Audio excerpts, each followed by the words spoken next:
This is the Big O Show.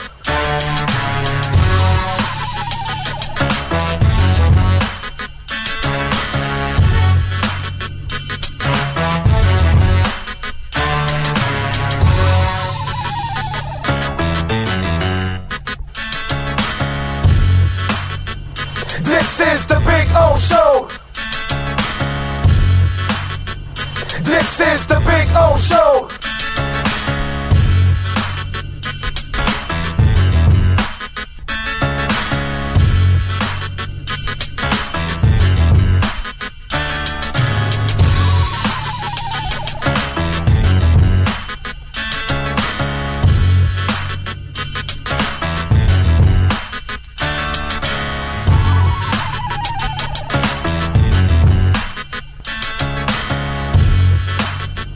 This is the Big O Show. This is the Big O Show. This is the Big O Show. This is Just one place sold the most Acura models in the last 17 years. Acura of Pembroke Pines. Drive a new 2025 RDX $419 a month during our 17th anniversary sale. Oh, I think I know what this is. Houston, we have a package. Hello? No matter where you are, the Sloman Shield home security system guards your home. With next-gen perimeter protection, 24/7 monitoring, and interior motion sensing. And right now, get a free Sloman Shield security system and doorbell camera, all professionally installed, for free. Shield your world, the Sloman Shield.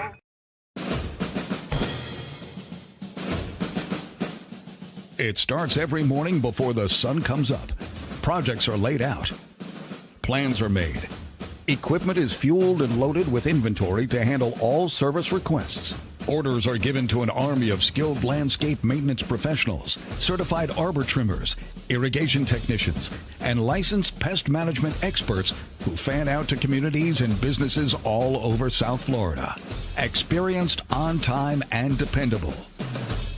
Our staff is fully trained, licensed, and insured. Contact us by phone, email, social media, or through our website to answer all your landscape questions.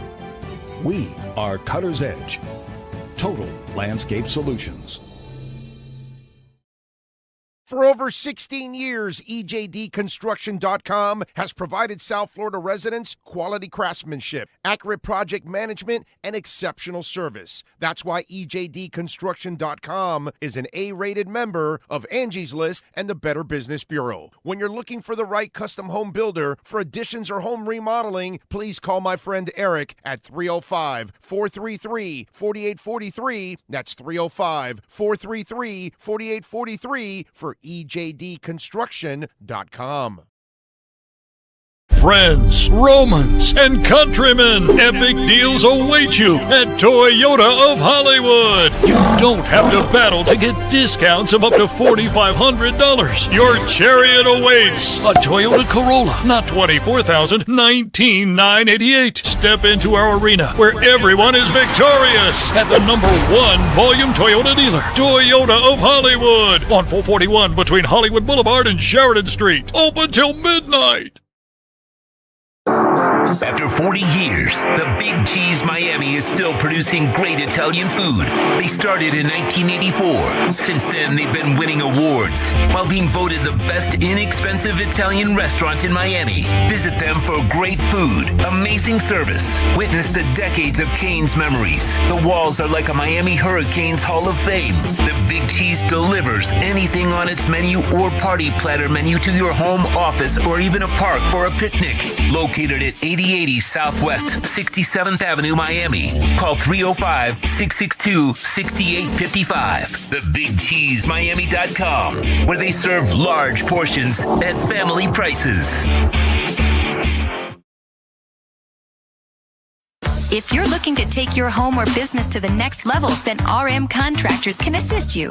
RM specializes in new residential turnkey, new commercial turnkey, home and office remodeling. Call them for free estimates. Serving all of South Florida, licensed and insured. Call Ray, 305-345-3649. You work hard to create the perfect atmosphere. You dream it, we'll build it. RM Contractors, 305-345-3649 or Instagram at RMC Fisher Island.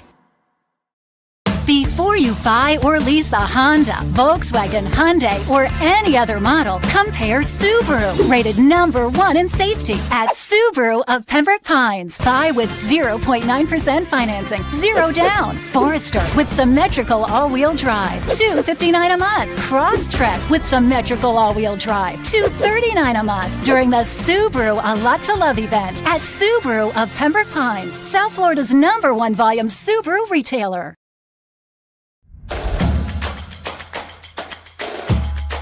Welcome to Caneswear. New store, new items, same great experience. Family owned and operated since 2010, Caneswear has the latest merchandise from the Miami Hurricanes, Miami Dolphins, Florida Panthers, Inter Miami CF, and more. Come visit us at our store in Davie on University Drive, just south of 595, or online at caneswear.com. Caneswear, the spot Miami fans shop.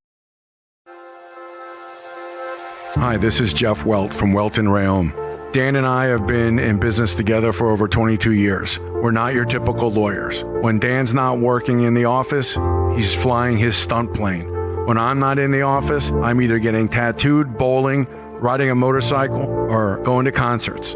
We might not be your typical attorneys, but we are aggressive attorneys, and we'll do whatever it takes to get you what you deserve. Consultations are always free. Call us anytime, 24/7. Welton Rayom can help. When it comes to your smile, confidence is so important. At Moody S Dental, they provide the services to get your smile back. This family-run practice prides itself by offering the latest technology to give your family the best experience possible. Moody S Dental has been in business for over 30 years with offices in Hialeah and Plantation. They accept most major dental insurances. They provide free new patient exams, 20% off select treatments. To qualify, please follow us on Instagram at moodys.dental. Moody S Dental has been in business for over 30 years. To schedule an appointment in Hialeah, call 305-821-0231 and Plantation 954-692-6825. From Invisaligns, dental implants, same-day crowns, and the preventative care and preservation to get your smile back. Go to moodysdental.com to find out more and tell them Big O sent you.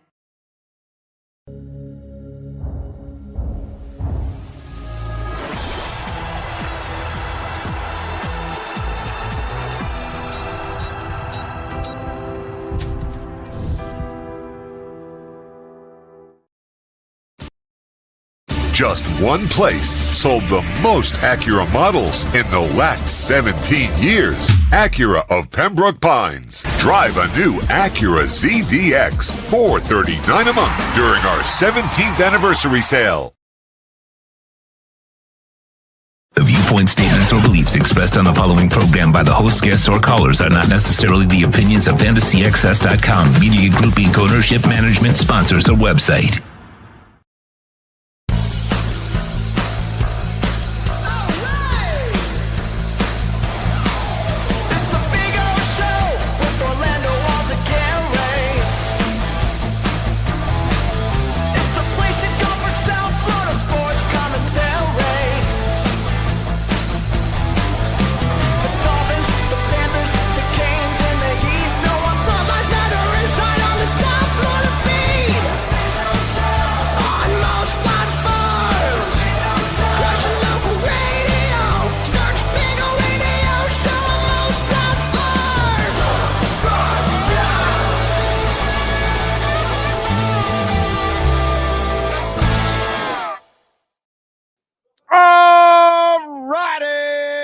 Afternoon, boys and girls, ready to rock and roll.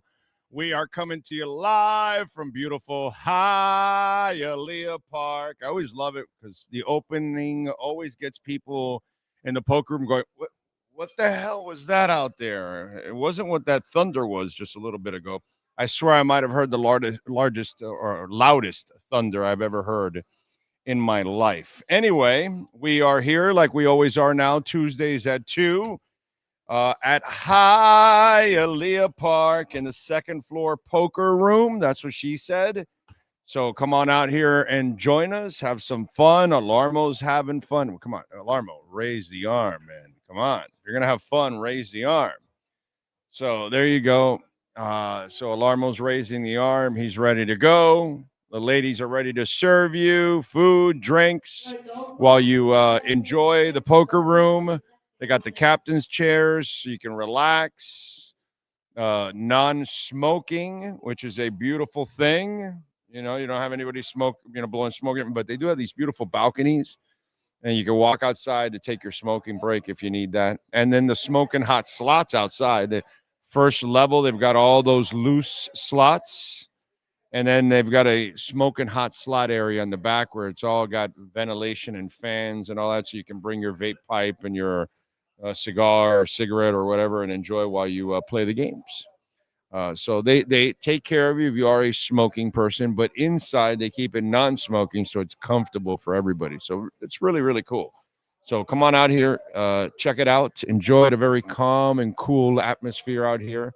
And we'll have Steve Calabro later. We'll have some fun with Steve, and we'll see if the Jersey guy has a pick for us for the Thursday game, which is Washington and Green Bay, the Commanders. You got to like program yourself. It's the Rays. Don't say Devil Rays. All of a sudden, it was like forbidden to say Devil Rays.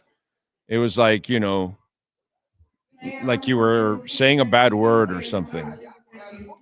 Whatever, bro. That's your problem. You want to keep changing your names and stuff like that, bro. Just, you know, the hell. Anyway, so we got a lot of stuff to talk about today. Obviously, as the Dolphin issues continue, and it's just kind of funny. Also, by the way, I didn't need this. It's good to have friends in low places here, because at first I put on the jacket because it was pouring, and I go, I don't want to get soaked, so I get the jacket. But then I was able to park at an area here where it's kind of off limits to everybody except yours truly. And I was able to park under a roof. And so got away from the rain, baby. So not a drop on me. So it's a beautiful scene, man. It's a beautiful scene.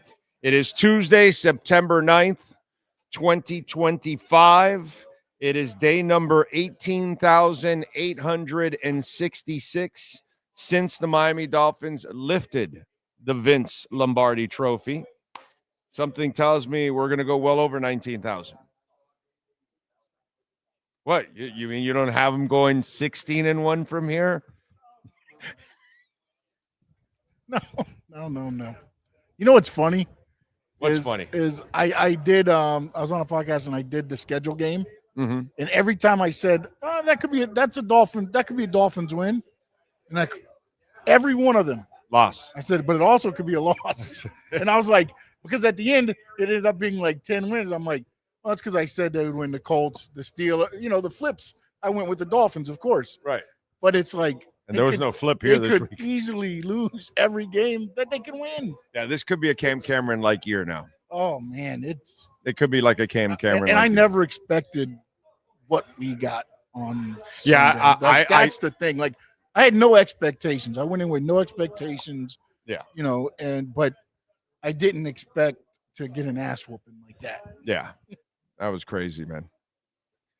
By a Daniel Jones-led team. Yeah. Well, you have to understand your talent and how to manage it. And that's kind of the problem with this team right now it's happened. I remember when Tony Sperano, the late Tony Sperano, I hate to say it because he's no longer with us. But you get what's the name of the running back from USC with the Kardashian, the trophy, the Heisman? Reggie Bush. You get Reggie Bush, and you decide to make him a running back.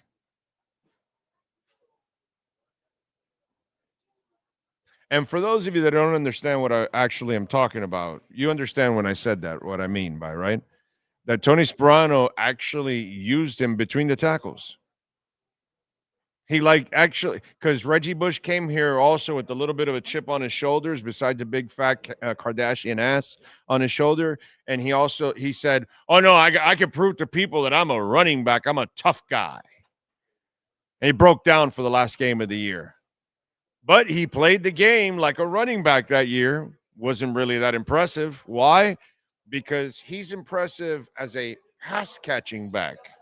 Out in the open field, in space, that's where you use Reggie Bush. You don't use him between the tackles. And these are things that have happened in the history of the Miami Dolphins because I've been covering it and watching it forever. It's watching Dave Wanstead draft Jamar Fletcher, who's a zone corner, and you play man. Square peg and round hole. And then he ended up becoming a serviceable backup and dime guy in zone defenses after he left Miami. Played in Detroit for a few years. I think like 4 or 5 years or something like that. He played in Detroit or something like that. Jamar Fletcher, look it up, please. Thank you.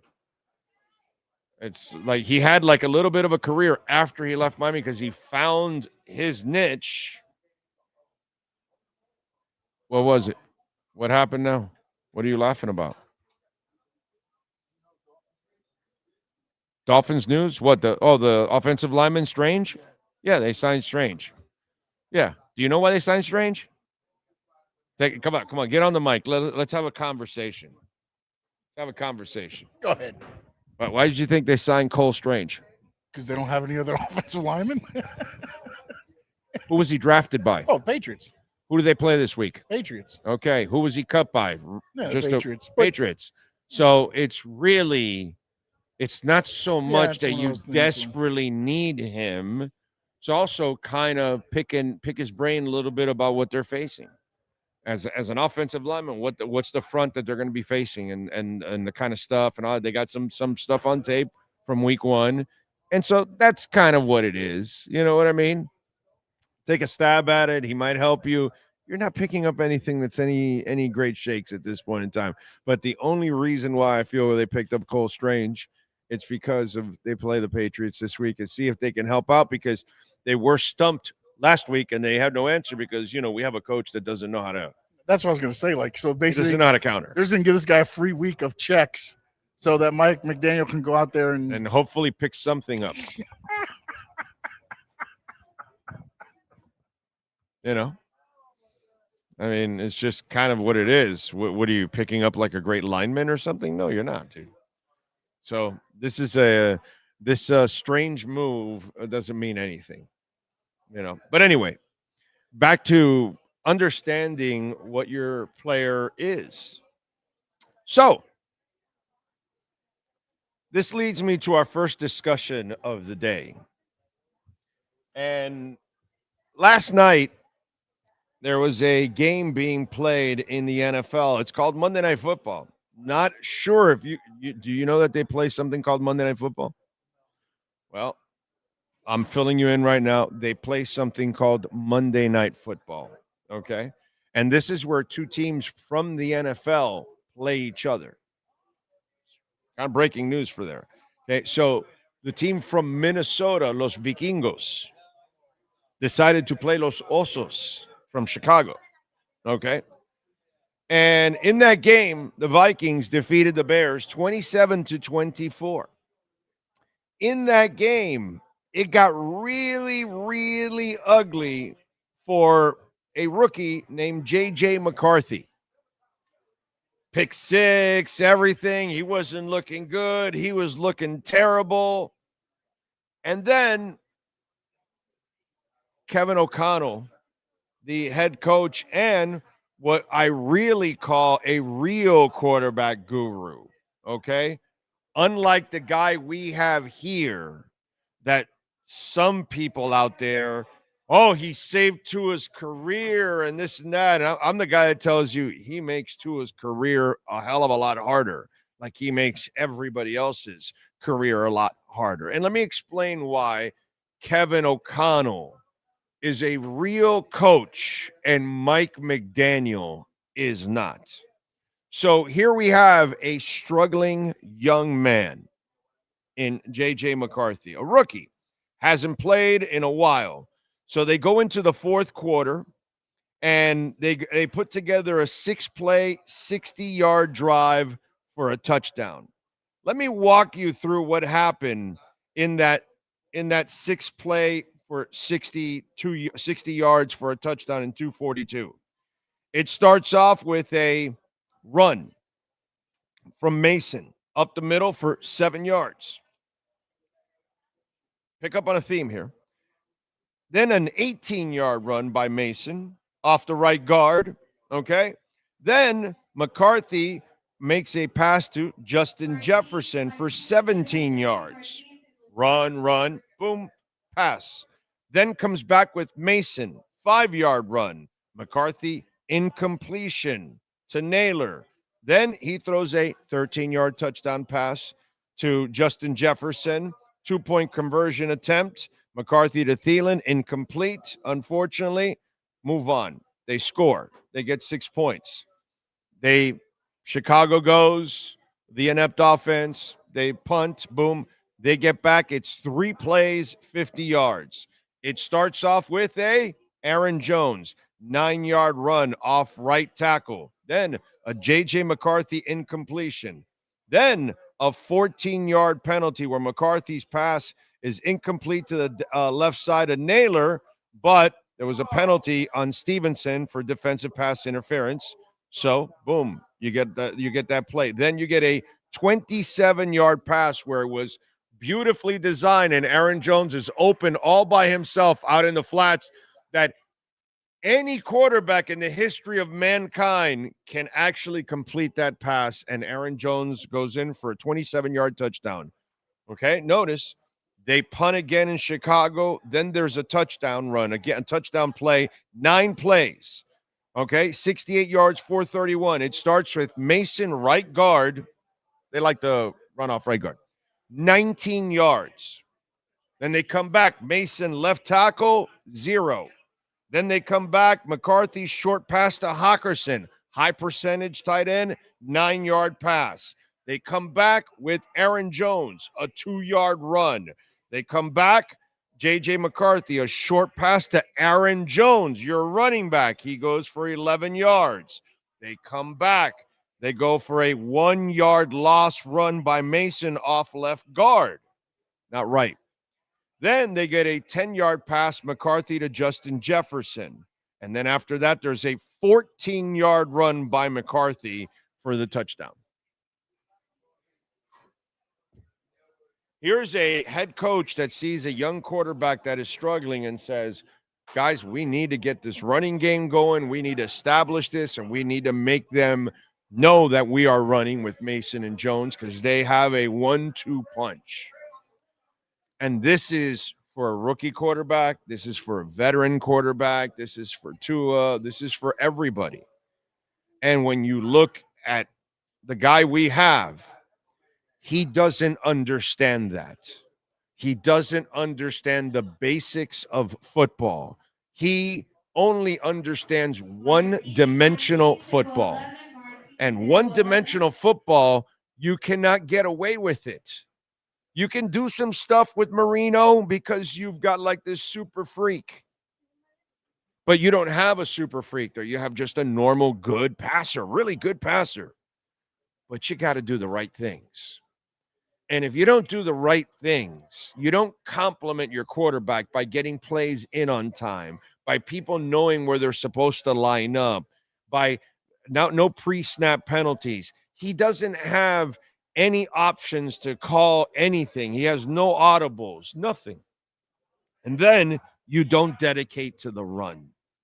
And if you don't dedicate to the run, those of us that are old enough, we saw you can't win anything significant even with Marino if you don't dedicate to the run and the defense.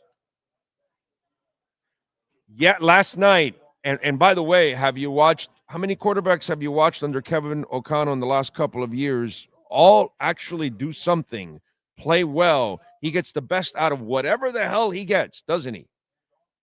It doesn't. No, Sam Darnold was easy. I'm talking about like the dude that has alopecia. Or what is his name?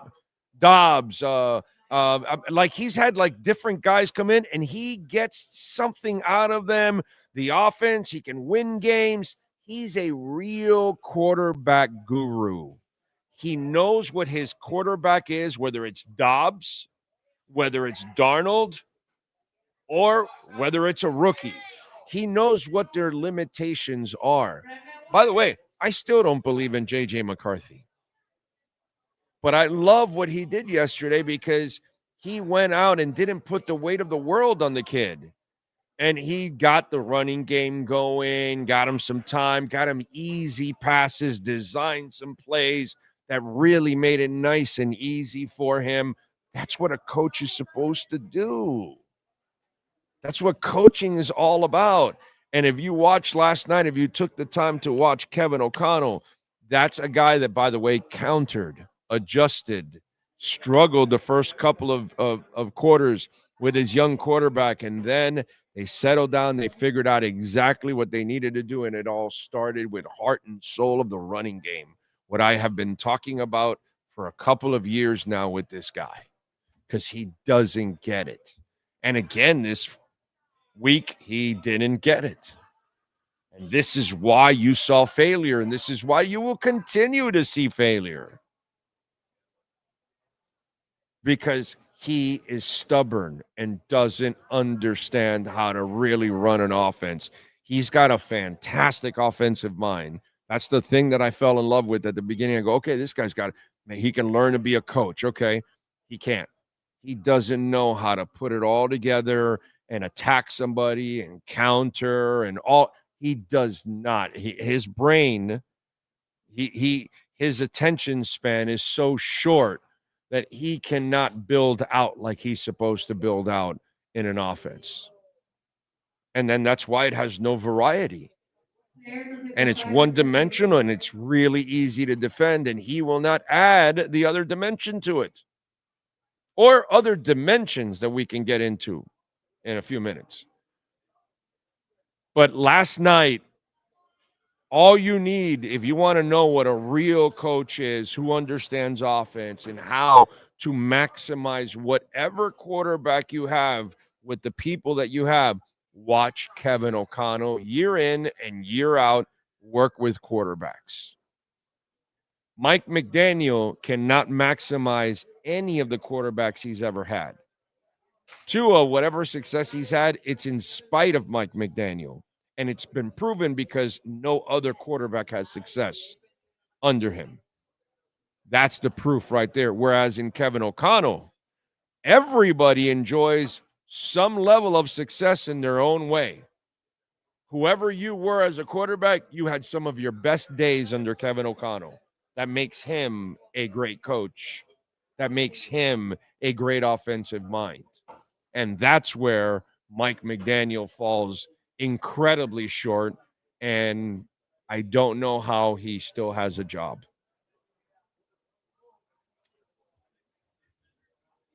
Do want to remind you, by the way, our friends at All Year Cooling, same-day service and installs, over 350,000 satisfied customers. You can go to the website, allyearcooling.com. You can get a free estimate. They're open 7 days a week, and reach out to them, 888-204-5554, from Vero Beach all the way down to Homestead, and a new office now in Naples.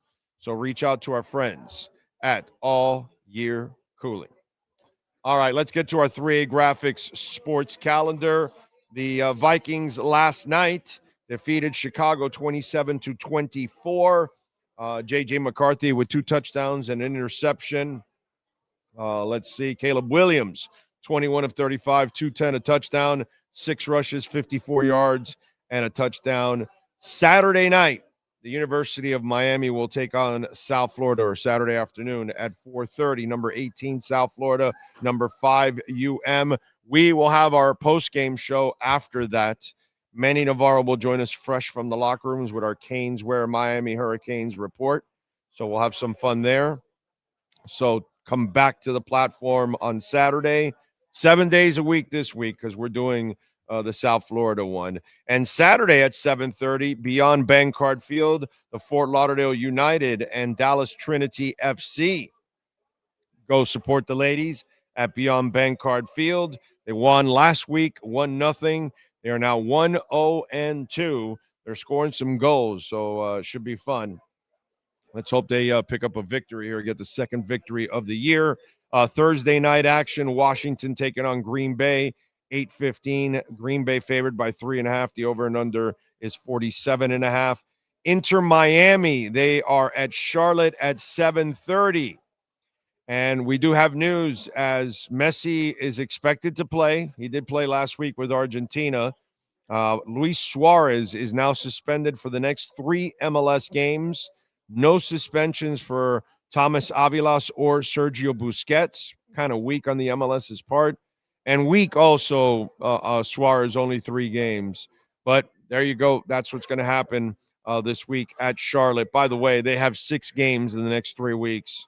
That is probably what's going to knock them down here, because I don't know how they survive the 6 games in 3 weeks. They're going to need some incredible play. And, of course, you just heard it from the man, the myth, the legend that is Sean Stanley. Cole Strange, offensive lineman, was signed off. Whose practice squad was it? I forgot now. That I forgot. But Cole Strange signed with the Miami Dolphins off somebody's practice squad. Whatever. It is what it is. That is your 3A graphics. Sports calendar was off the Cleveland Browns. So there you go. If you need custom printing and embroidery, please call Alan Blanco, 786-618-1443, anywhere in the country. There we are. All right. Please smash the hell out of the like button. Very important. Very important you smash the hell out of the like button. Already can get to 100 real quick. We got 229 watching, 73 likes. Please smash the hell out of it. What do you got there, Sean Stanley? I'm just going to call him Devin. His name is Devin Cole Strange. Okay. So let's give him a whole new start, new fresh outlook. Devin Strange, signed by the Miami Dolphins. All right. Devin is strange. Right? That's it. We're like, yeah. We can use the Doors song. All right. What do we got here? Chat board wise, don't forget, folks, you can make a donation to the show, Cash App or Venmo at Cash Big O Show. That is Cash Big O Show. Cash App or Venmo. You can make a Bitcoin or Ethereum, Chainlink or Solana donation.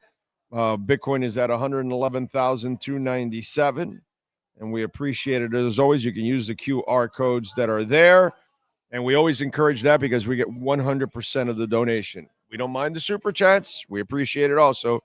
It's just, YouTube takes 30%. So that's why we encourage it. But thank you all out there. However it is you support us, visit our sponsors, and make sure you tell them that we sent you. Bag on Head, thank you for the love on the super chat, sir. He says, calling Welt and Rayom to get back my 40 years of season ticket money back. I was promised professional football. I'm a fraud victim. Do they handle criminal cases? Yes, they do.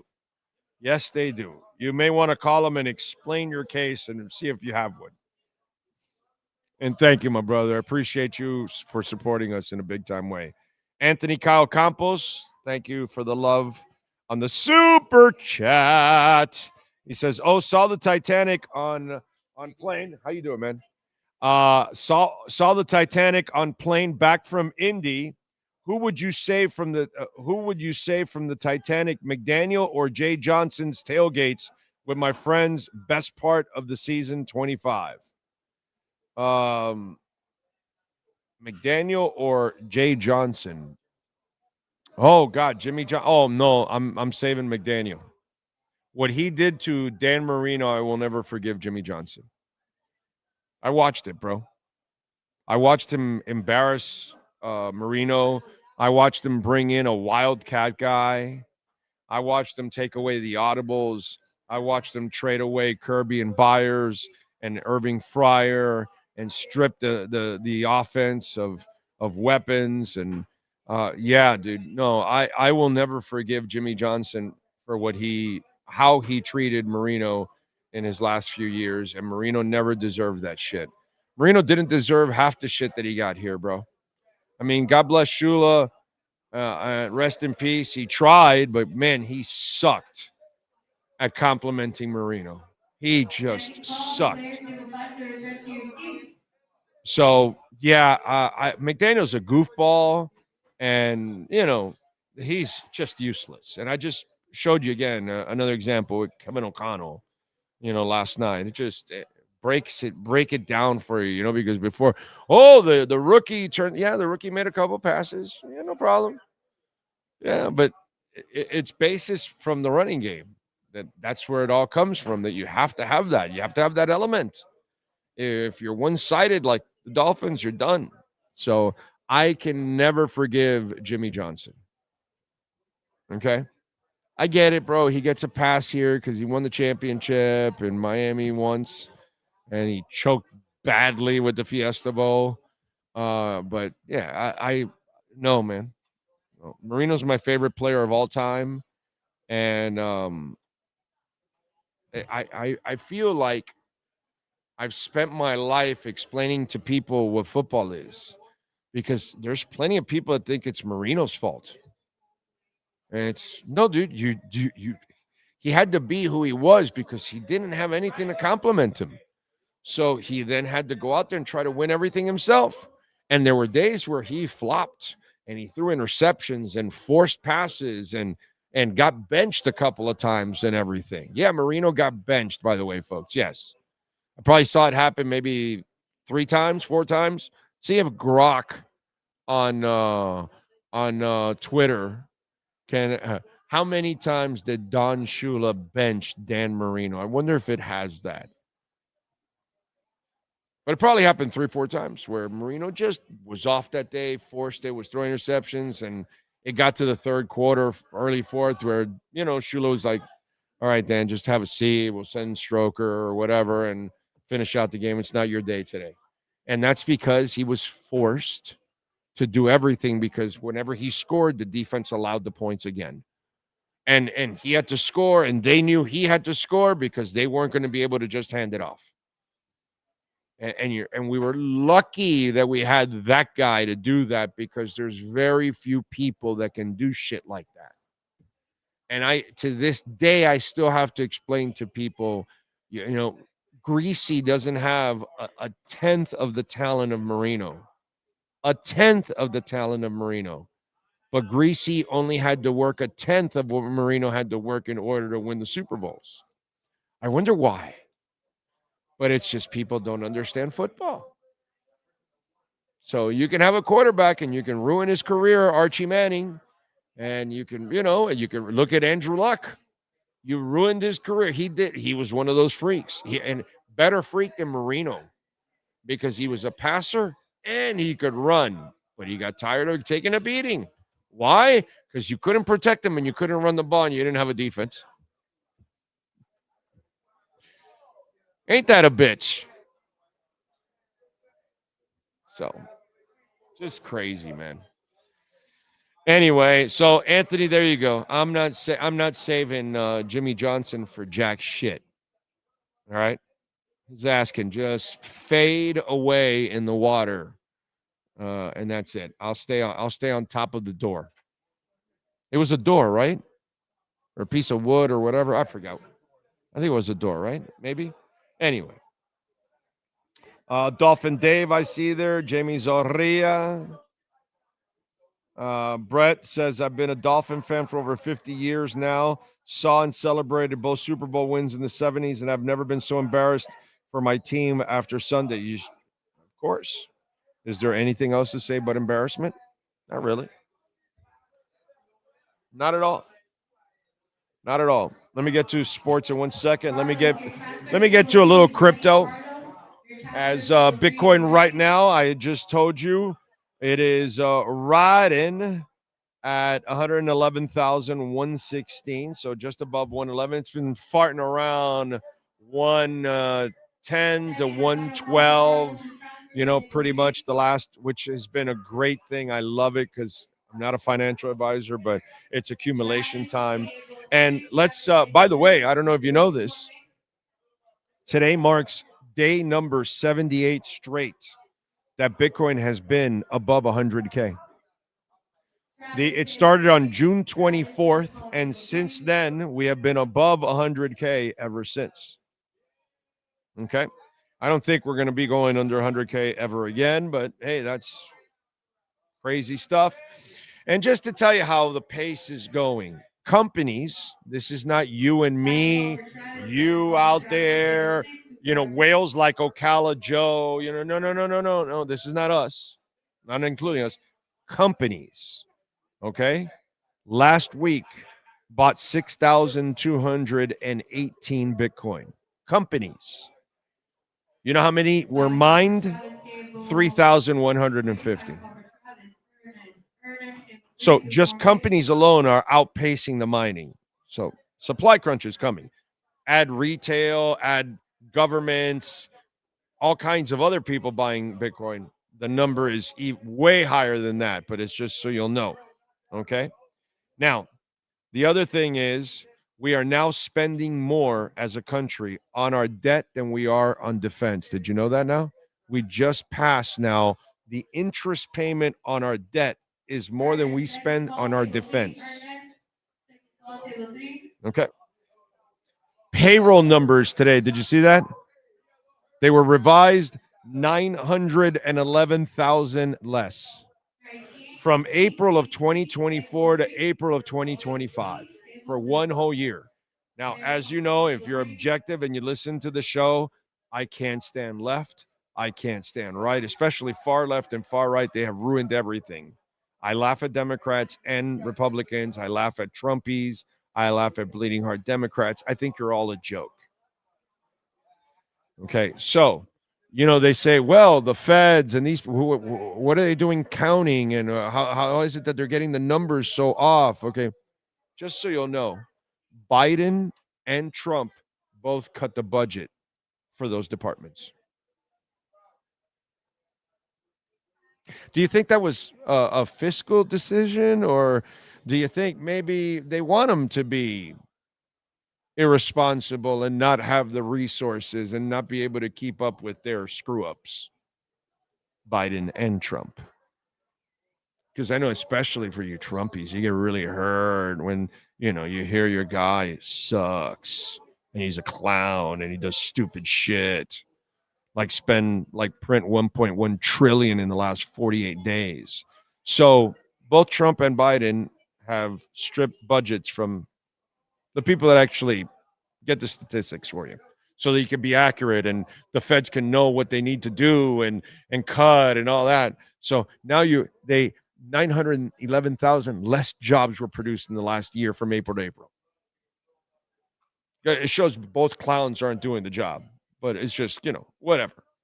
Anyway, so there you go. Cantor Fitzgerald, what's the name? Howard Lutnick, that suck ass. Well, his company now started a new Bitcoin and gold fund. Kyrgyzstan. I've never heard of this country. Kyrgyzstan. Kyrgyzstan. Well, the finance minister came out, and this is probably one of those pieces broken off from Russia, right?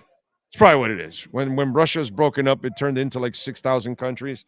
Anyway, they will now introduce a bill to create a Bitcoin strategic reserve, including a government-backed mining. And White House crypto advisor Patrick Witt says strategic Bitcoin reserve is a top priority for the administration. So if you are falling asleep, you think that this lull right now, and you're like, oh, it's reached its top, right? We're not even close. We're not anywhere near it. We're not anywhere near the stratosphere of where we're going. I'm not a financial advisor, certainly not financial advice. You do your own homework. But I'm expecting some violent rips now. And the worse our economy gets, which it will get worse because they don't know what they're doing. They're really stupid and they have no idea. Tariffs on, tariffs off. They have no idea what they're doing. They're morons. And they're just printing and printing and printing and printing and devaluing our dollar. Get Bitcoin. Load up. That's all I can tell you, as I've been telling you for 6 years now. Thanks to our friends at R&M Contractors. They know how to get it done. Ray and Mike, go to the Instagram page. It'll blow you away, the work that they've done. RMC Fisher Island, that's the address, RMC Fisher Island. Complete remodel, kitchen upgrades. You need a sauna for your house, they can do it. Pool, jacuzzi, whatever it is you need, man. Call Ray and Mike. They do exceptional work, man. Exceptional work. Maintenance, floor restoration, bathroom upgrades, and waterproofing for your terrace, balcony, and flood test report.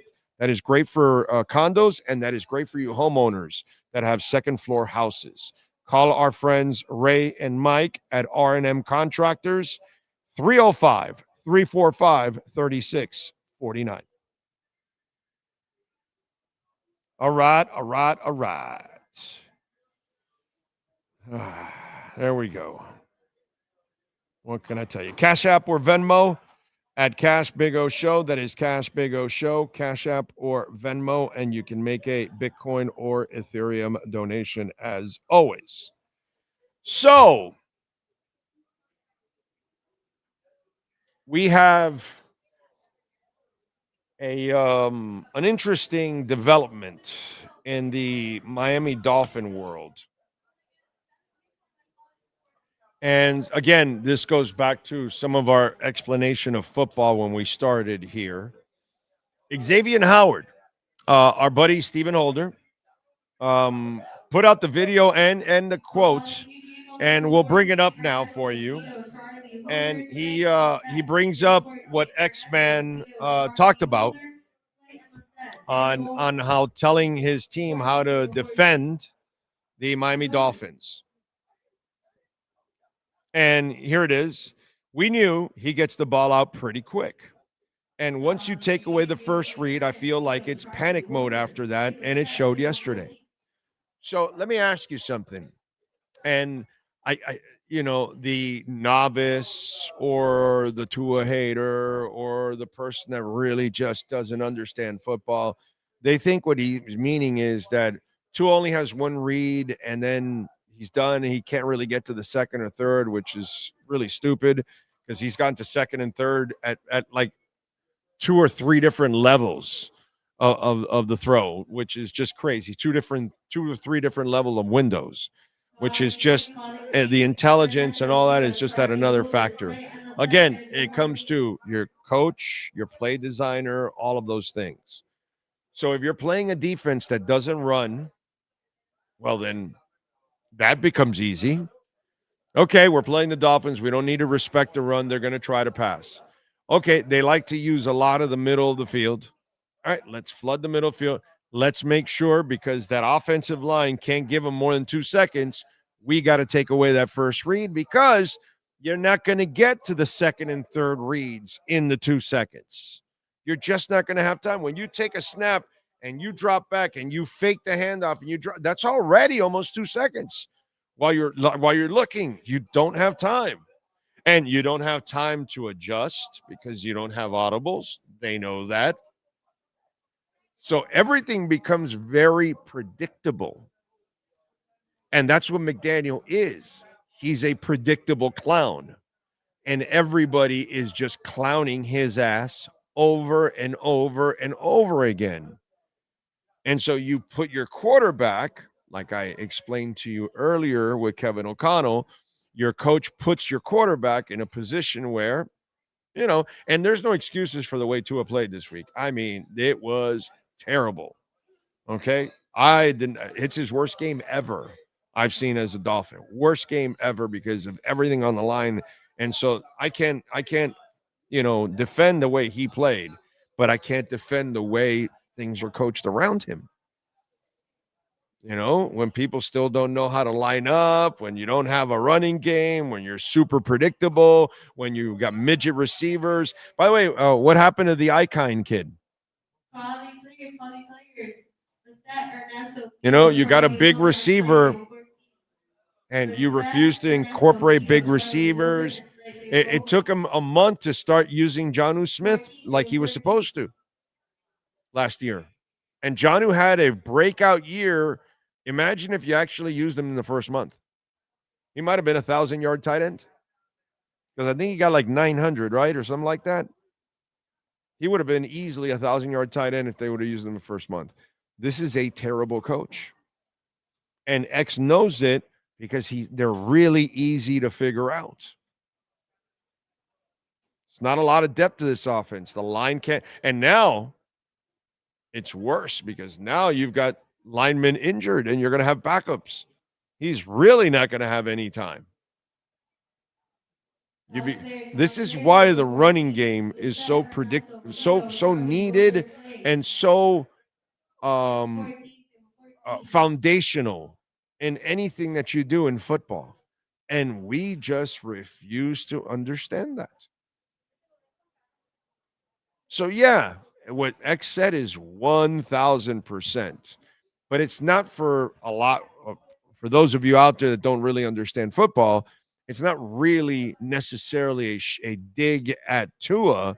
It's a dig at that offense that he's stuck in. By the way, Jimmy Johnson's offense was also limited with Dan Marino. Do you know why? Dan Marino had no audibles. Dan Marino didn't have the pass-catching backs he had before. Dan Marino didn't have a Pro Bowl wide receiver. So that offense struggled. That running game struggled. It was just not a good offense. And Marino did the best he could. And then he got broken down towards the end. But even a guy like Marino, you start taking away the limitations from him, you know, go for you kiddies out there. You know, I don't know how much you can watch, but Steve Young was a hell of a player at the LA Express. He was a hell of a player in Utah. He was a hell of a player in San Francisco. I wonder why he wasn't a hell of a player for the Tampa Bay Buccaneers. I wonder. Maybe it's because the Bucs were a clown-ass organization at that time, didn't have proper coaching, didn't know how to use him like they did at the LA Express, like they did at Utah. I'm sorry, BYU. I said Utah. BYU. Sorry, BYU, I insulted you guys. I took away one of your best. So coaching, man. Coaching is everything. And this clown doesn't know how to coach. That's all it is. And everybody's figured it out. And look at it. Do any quarterback succeed under him? To a success is in spite of him. He doesn't help Tua out. He doesn't help any quarterback out, dude. I don't care if you're Mike White or I never believed in Snoop Huntley, but that poor kid did not get any assistance from his head coach. He didn't understand who Huntley was. He didn't even change the offense the first couple of weeks for Huntley. He wanted him to run to his offense. How stupid is that? And that's what you have. You have a predictable coach that is easy to defend, easy to scheme, and he's too stupid to counter. The smart guy is too stupid to counter. Last call, JMS, yellow. As Gnarls Barkley would say, ain't that some shit?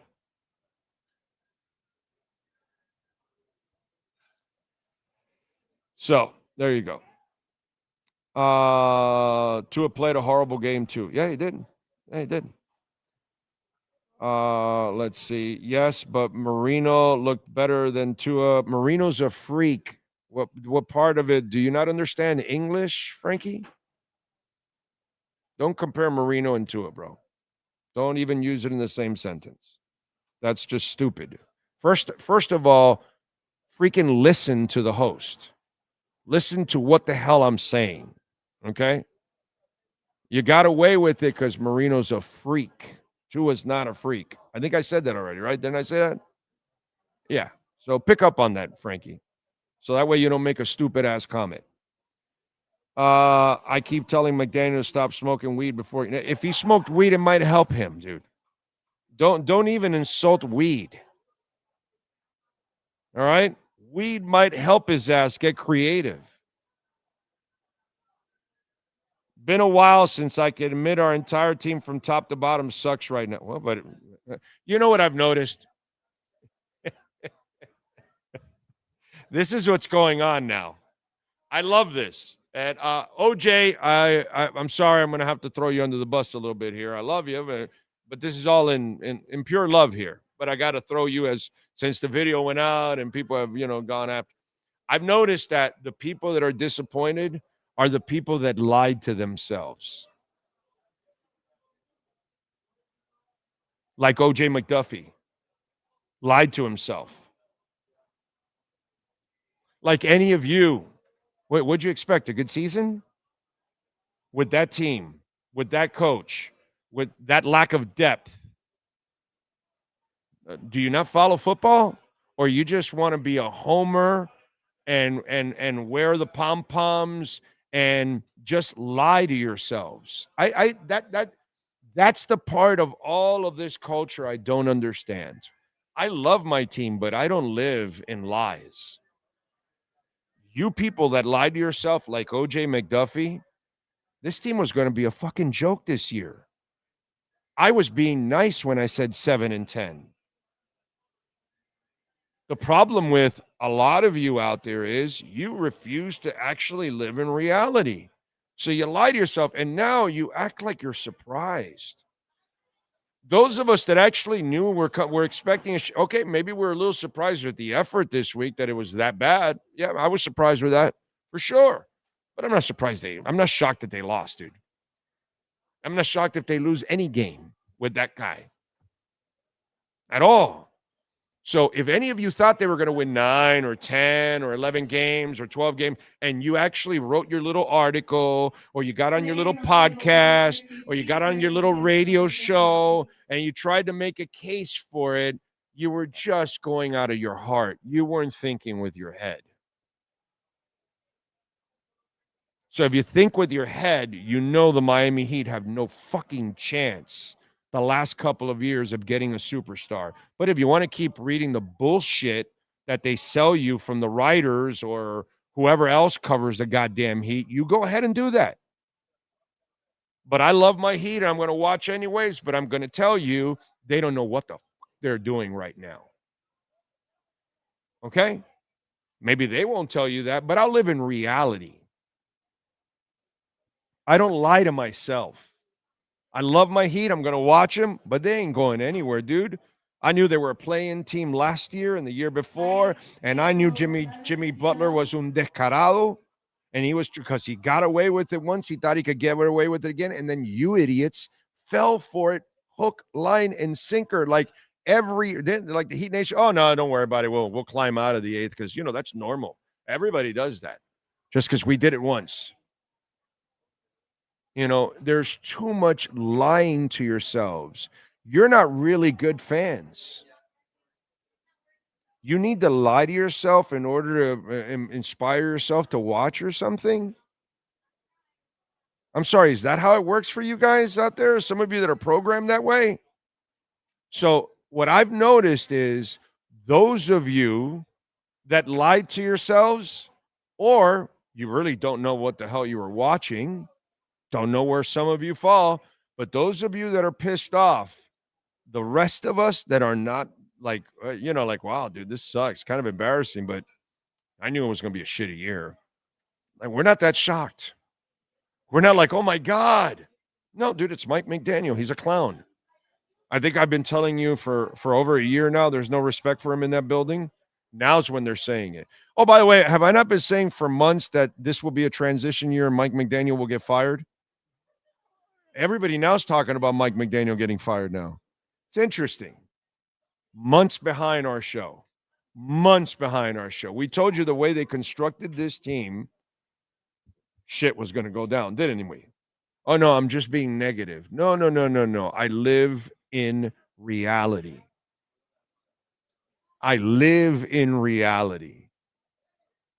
That's all. I love the team maybe more than most of you out there. Most of you, even those of you that think because you pay to go to a game or you travel or whatever, you don't love the team more than I do. Bullshit. Bullshit. Not even close. That's all. Whether I can't afford to go to all those games or want, or that's a whole different ballgame. But I'm just as big a fan as anybody else, but I am objective. I know what my team is, dude. Okay? I know what it is. I know when Eric Kumaro can't play. So what am I supposed to do? Did I quit?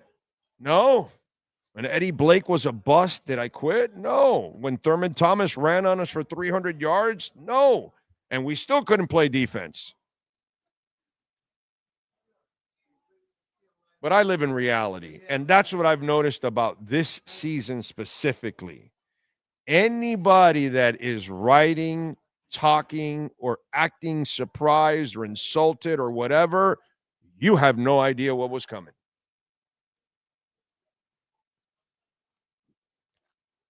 You lied to yourself. You actually thought this was a winning team. Seriously? I really have to question your judgment as a football analyst. Anyone out there that thought this was a playoff team in any way, shape, or form with that coach and that roster. If you didn't see disaster coming with that roster, you're not very good at understanding what's really going on in football. So that's what I've noticed. The people that are pissed and frustrated are the ones that did not face reality. And that's what I love about our show here, and that's where I'm never going to change. I'm always going to be brutally honest. Brutally honest. And when the Panthers were soft like the Dolphins have been for 45 years, 45 years of softness for the Dolphins. 45. I've been watching it. They fold and get routed and bitch slapped in every big moment they've ever been in for 45 years.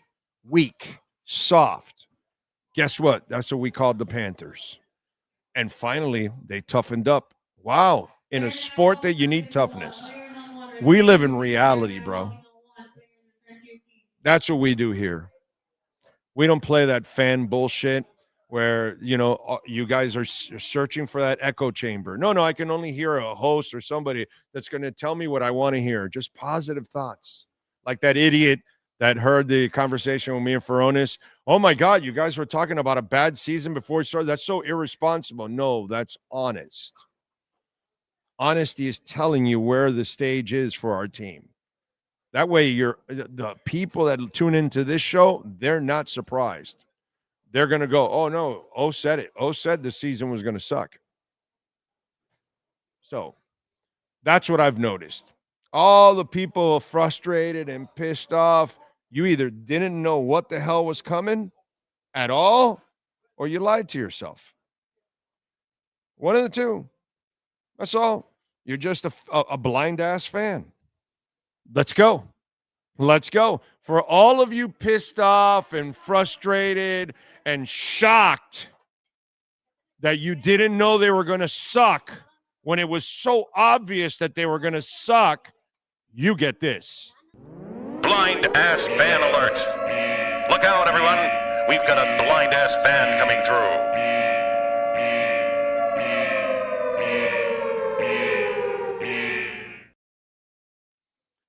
All right.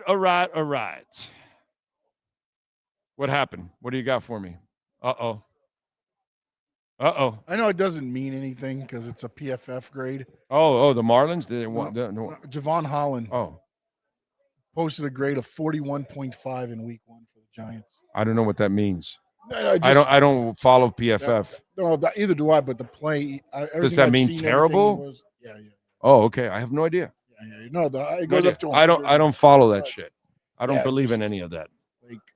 So I don't know. I'm just not a PFF guy. I think those are bogus numbers that they throw out there. No, it is. That's why I said it doesn't mean anything. But I do understand a lot. Like there was a lot made of some of his plays. But By the way, I'd be remiss if I did not mention it because I did not mention it yesterday. Props to the Miami Marlins. Okay, I never have any props for that organization because it's a cheap ass organization and they'll never care about winning. But the Philadelphia Karen bitch, okay, that was just, scum of the earth to take the ball away for no reason at all because, she thought she deserved it when it was a free for all in the row in front of her, by the way. And good for the guy, he got it. There's one difference between me and that dude. First of all, I don't do this. Okay. First of all, I cut her off and I put my son behind me. That's what I would have done. And by the way, she would have never gotten the ball back with me. Never gotten the ball back with me. Karen meet Cuban.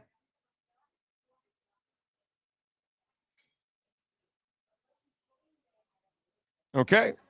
¿Me entiendes? You know what I'm saying? Karen doesn't know what a hot-headed Cuban is like. Okay? We get Karens and Kens and we put them through freaking walls. Okay? So I would have made her look this small if she did it with me. My son would have never, ever let that baseball go if I was there. That's all I'm saying. There's no shot, but kudos to the Marlins coming back, giving him the pack. Great PR, great move. That's what had to be done.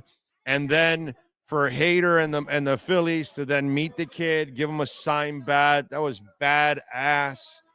The kid came out even better. In the end, he got like national attention. All that. They haven't found this bitch yet, right? They haven't found this bitch because I know that they identified the wrong person. They did, and then the place, confirmed that it wasn't her.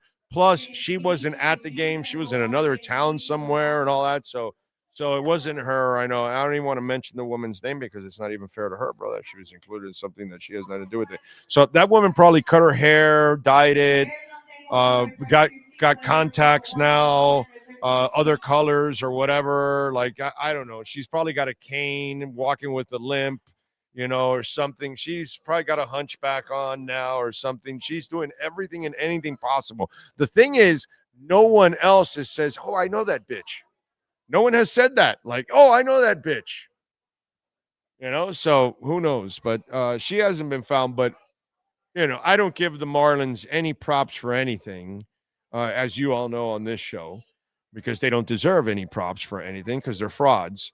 But I do want to give them a little love for taking care of the kid because that's what that experience was about, dude. It's about the kid getting a home run ball, bro, and from his favorite team and stuff. And that, by the way, there is somebody offering that Karen bitch money for the ball. Did you hear about this? Yep. Somebody is offering her money for the baseball. Do you like that? You don't, right? There's a catch for Karen. There's a catch if she wants the $5,000. Here we go. Sports card company Blowout Cards is offering the unidentified woman $5,000 for the baseball with one catch. She must apologize and return it to young Lincoln Feltwell, who will be celebrating his birthday, last Friday in the game. We want the ball signed and inscribed by her and only her, whoever she is. I'm sorry, so we can simply give it back to the kid. Blowout Cards wrote in a blog post. Our offer is official and the offer is firm. The only thing I don't want is I don't want her sorry ass signature on the baseball. It ruins the baseball. So, anyway, there you go. Philly Karen. Incredible. All right. Hour number 2 of the program here at Hialeah Park. And the one and only Steve Calabro is ready to go. What'd you think about Philly Karen? They're coming in table 14. What a bitch.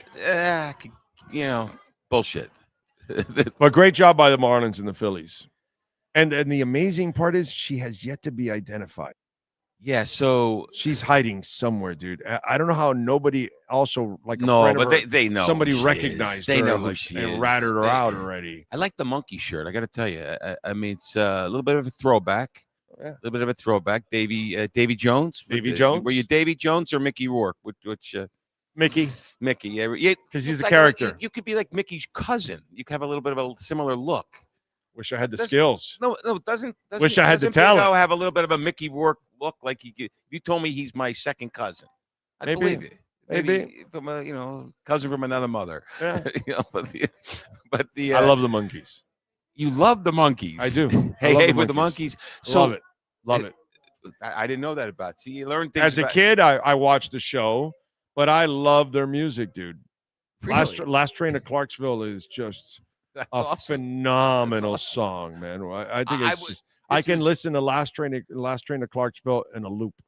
So this is all new Big O information, right? Do your listeners know this? Yeah, but I'm a music aficionado, man. No, but It's that's right. yeah. They know that. But the Monkees? Yeah, why not? In your top 3 groups?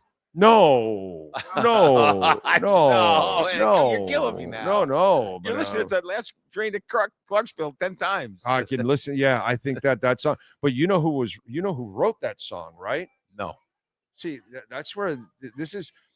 You need to go watch a documentary called The Wrecking Crew. The Wrecking, okay. The Wrecking Crew is a group of musicians that made music for artists, all kinds of artists. Oh, Don Kushner from this is Don Kushner's rock concert. Tonight we're gonna have Fleetwood Mac. You remember Don Kushner? I do. So Don Kushner was in charge of that production company, and Don Kushner in that production company was fucking Leon Russell, Glenn Campbell. Glenn Campbell was making that music for the Monkees. You understand? Before Glenn Campbell was Glenn Campbell, he was in the Wrecking Crew. Writing songs for all kinds of people. Before he was a rhinestone cowboy. Okay? All right? Before he did all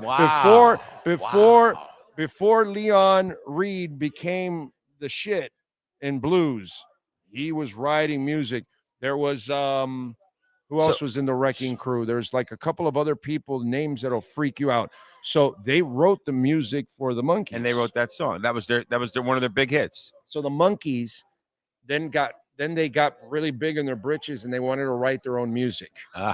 And then Don Kushner said, nah, we write the music for you. I control everything. Because he made everything. He made them all. Yeah. And then they kind of broke apart. And then they went and wrote their own music. And actually, they actually came up with decent music, but it wasn't like what it was before, because look who you had writing for you the skill, in the past. Yeah, the skill sets. You got to play it and be the artist and be the actors and all that. So then he had new music ready to go for the Monkees, and they disbanded. So he goes, I'll show you. I'm going to create a fictional band, and they're going to be called the Archies. And here's my song, Sugar, Sugar. And that became another hit. So he goes, so you guys think you're bigger than I am. Okay, I'll show you how I can make you guys animation. And he went and made the Archies. He made the Archies, and they made Sugar, Sugar. Wow. But he was also a good businessman. Yeah.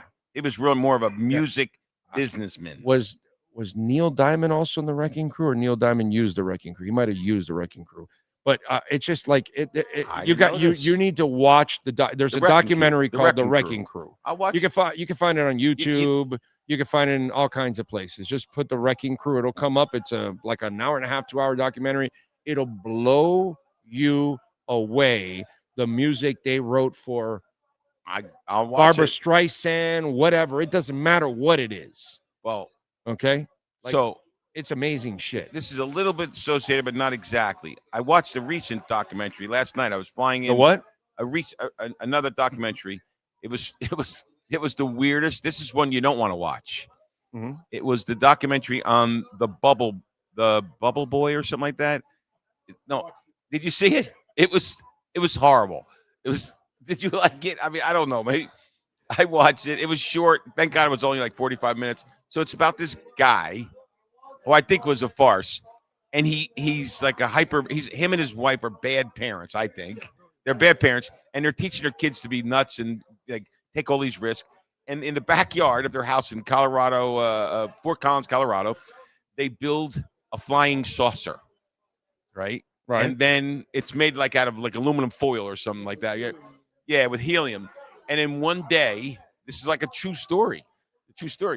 There's like a little bit of a landing, like a little bit of a carriage hooked up to this saucer, and they're gonna launch it like 20 feet in the air, but the lines snap and they forgot to tie it down, and allegedly their 6-year-old son is in there, and he's flying around for like 6 hours. It's like one of the worst documentaries in the world, right?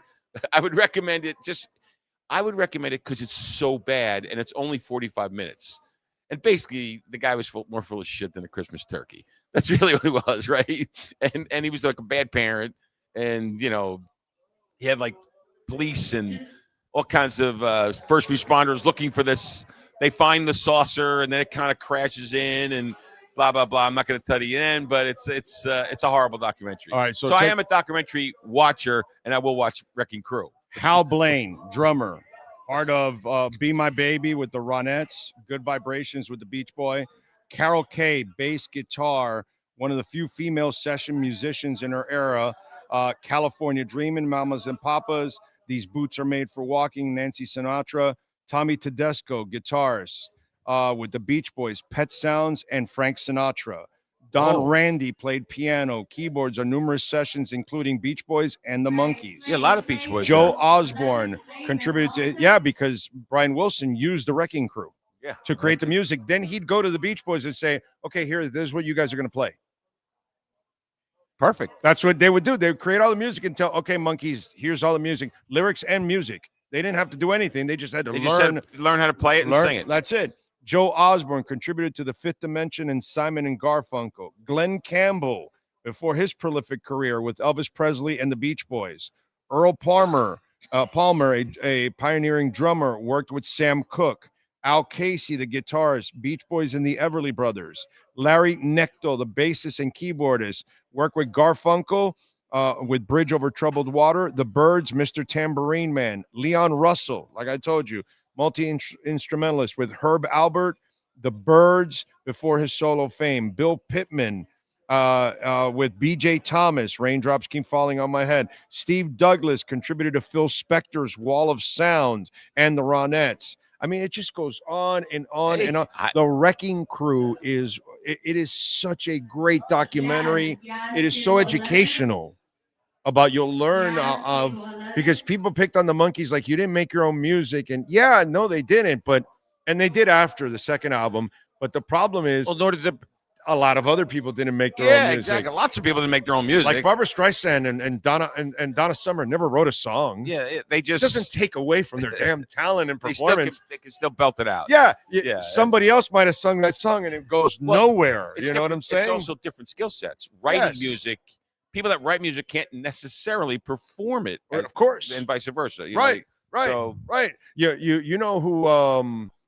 Do you remember Big Enos and Little Enos in Smokey and the Bandit?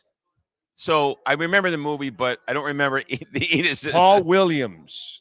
Do you know who Paul Williams is? I do, but I haven't seen that movie in like 40 years, Big O. I mean, there's a lot in the brain, but not exactly what I mean. Like, I show you Paul Williams, and he's a guy that wrote like music for people.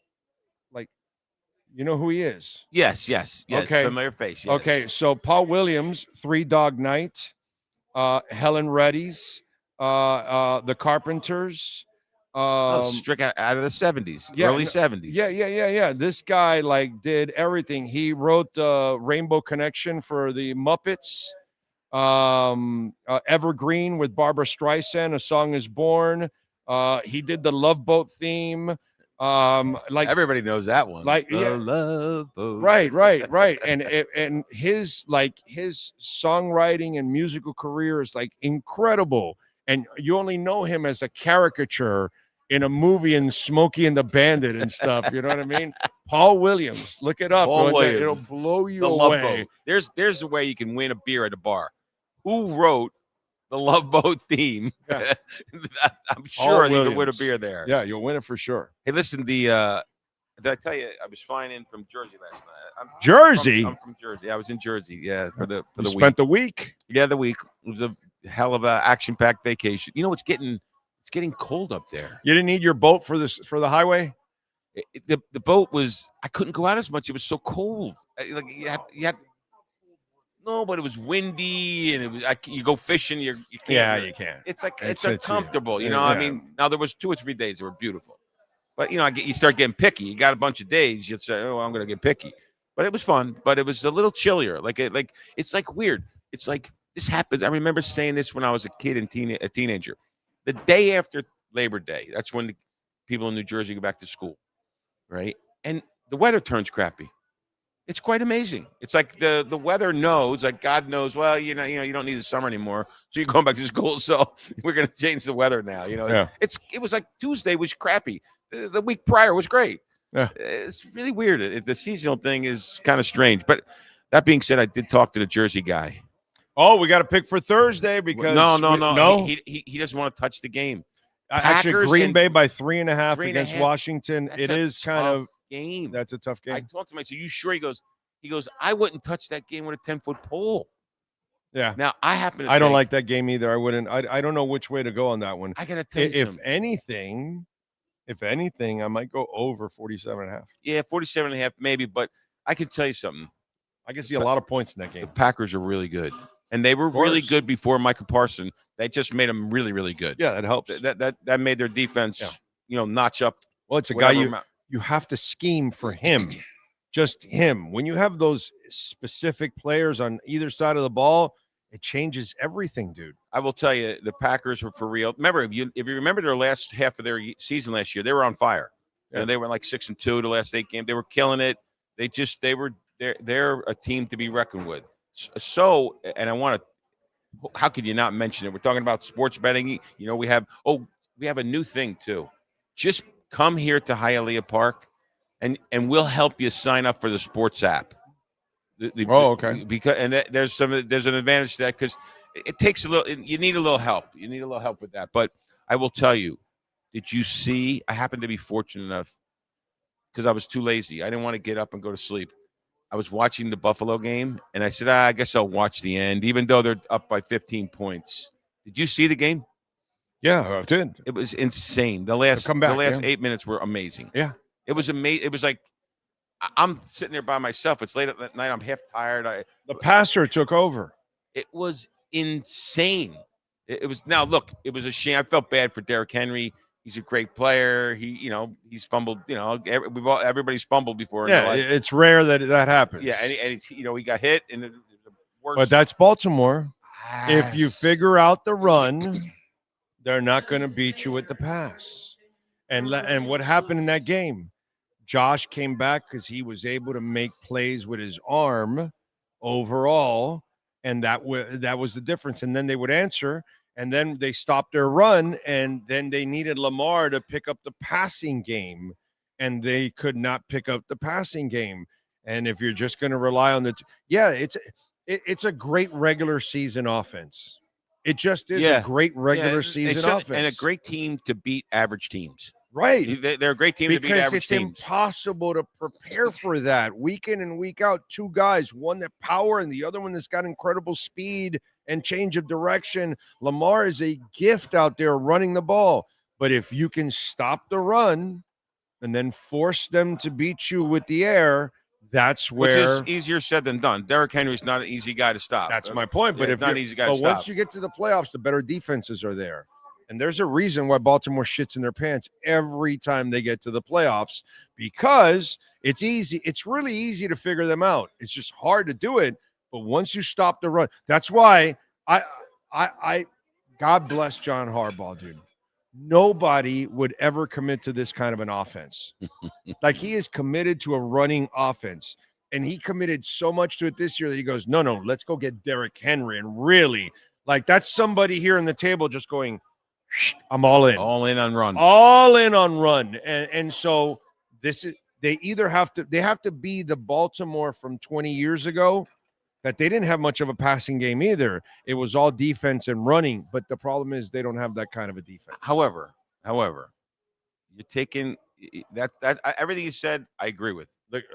Josh Allen sliced them apart. They don't have the defense. Allen is a beast. I know, but that's who you're going to deal with in the playoffs. I think Josh Allen got better. Right. I think he got better in the last year. He has. No, the last 2 years. He's gotten better as a passer. Yes. You can almost see they were showing how his throwing motion's different. And he's making those throws. Clutch throws. Oh, man, are they clutch? Are they? He throws clutch throws. Now, I have the other guy does not. Constantly. Doesn't make the because he's a runner more than anything else. Yeah, but they keep falling in love with that, and they keep talking it up every year. And guess what? He's going to run into Mahomes, and he's going to run into Josh Allen. That's what he's going to run into the playoffs, and that's where he's going to end up losing every time. But Josh can run too when needed. Right. And when he runs, you cannot live off of only run. You have to be able to be the second dimension. I think Josh Allen hurts the secondary defenders when he hits them. Oh, for sure. He's a 6'5" guy. Yes, they don't want to built tackle like him. A brick. You know, they don't want to tackle a brick. And he's tackling 6-footers. Right? Yes. And he's running crushing them. He's running full speed, crushing them into a 6-foot defensive back. Yeah, it's a mismatch. Yeah, I mean, it's insane to watch. But anyhow, that being said, I'm going to say something. My wife's going to get me mad at me, but I think she has a point. We're watching the Dolphin game. Now we're in New Jersey. We got to stream it, blah, blah, the whole thing, just to get the game. Oh, no, we had to go to a sports bar. Wow. Yeah, we had to go to a sports bar. So you're really pissed. Yeah.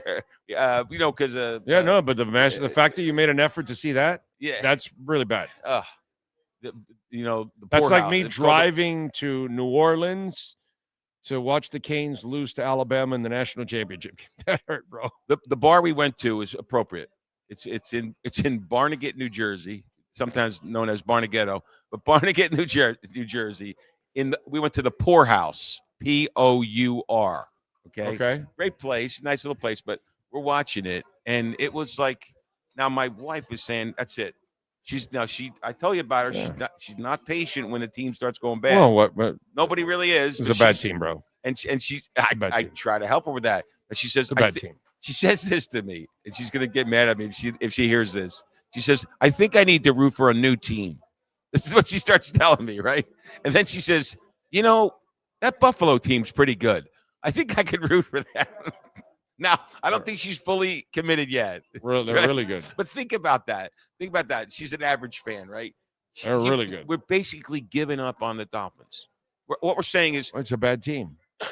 And it's a terrible coach. Oh, the coach. Did you see the press conference? Yes. Now, unfortunately, I think of you guys all the time. Unfortunately, I have to listen and watch those press conferences. And ahs. And all right.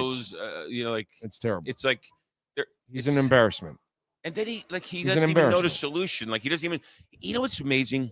He must be a good test taker because he went through schooling. Right. Let's say he was smart. Oh, he's a good test taker. No, there's intelligence there. There's no doubt. I think he's a good test taker. Maybe not common sense, right. But there's intelligence. But he didn't even really know how to communicate with the media. Oh, he's terrible at that. It was painful to watch. Yeah. Well, so Stephen Ross. He's also another dead fish on in front of the mic. Yeah. Which leads me to that's a good segue.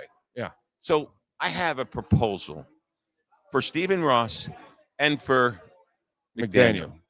So if McDaniel had any ounce, if he just has 1 ounce of decency in his body, 1 ounce, and he has 1 little % that he cares about the fans, he should resign immediately. Well, he should resign immediately and let them build a new team. It'll happen anyways after No, next but it's week. It's gonna take. No. I'm saying week 13. You said week 10. No. I said by week 10. Yeah, I said by week 13. No. It'll happen right after the Buffalo in week 3. Okay, that's a good thing because it'll have 10 days for Weaver to prepare for the next game. So Stephen Ross, if he has an ounce of loses care, to New England, and then they're going to lose to Buffalo.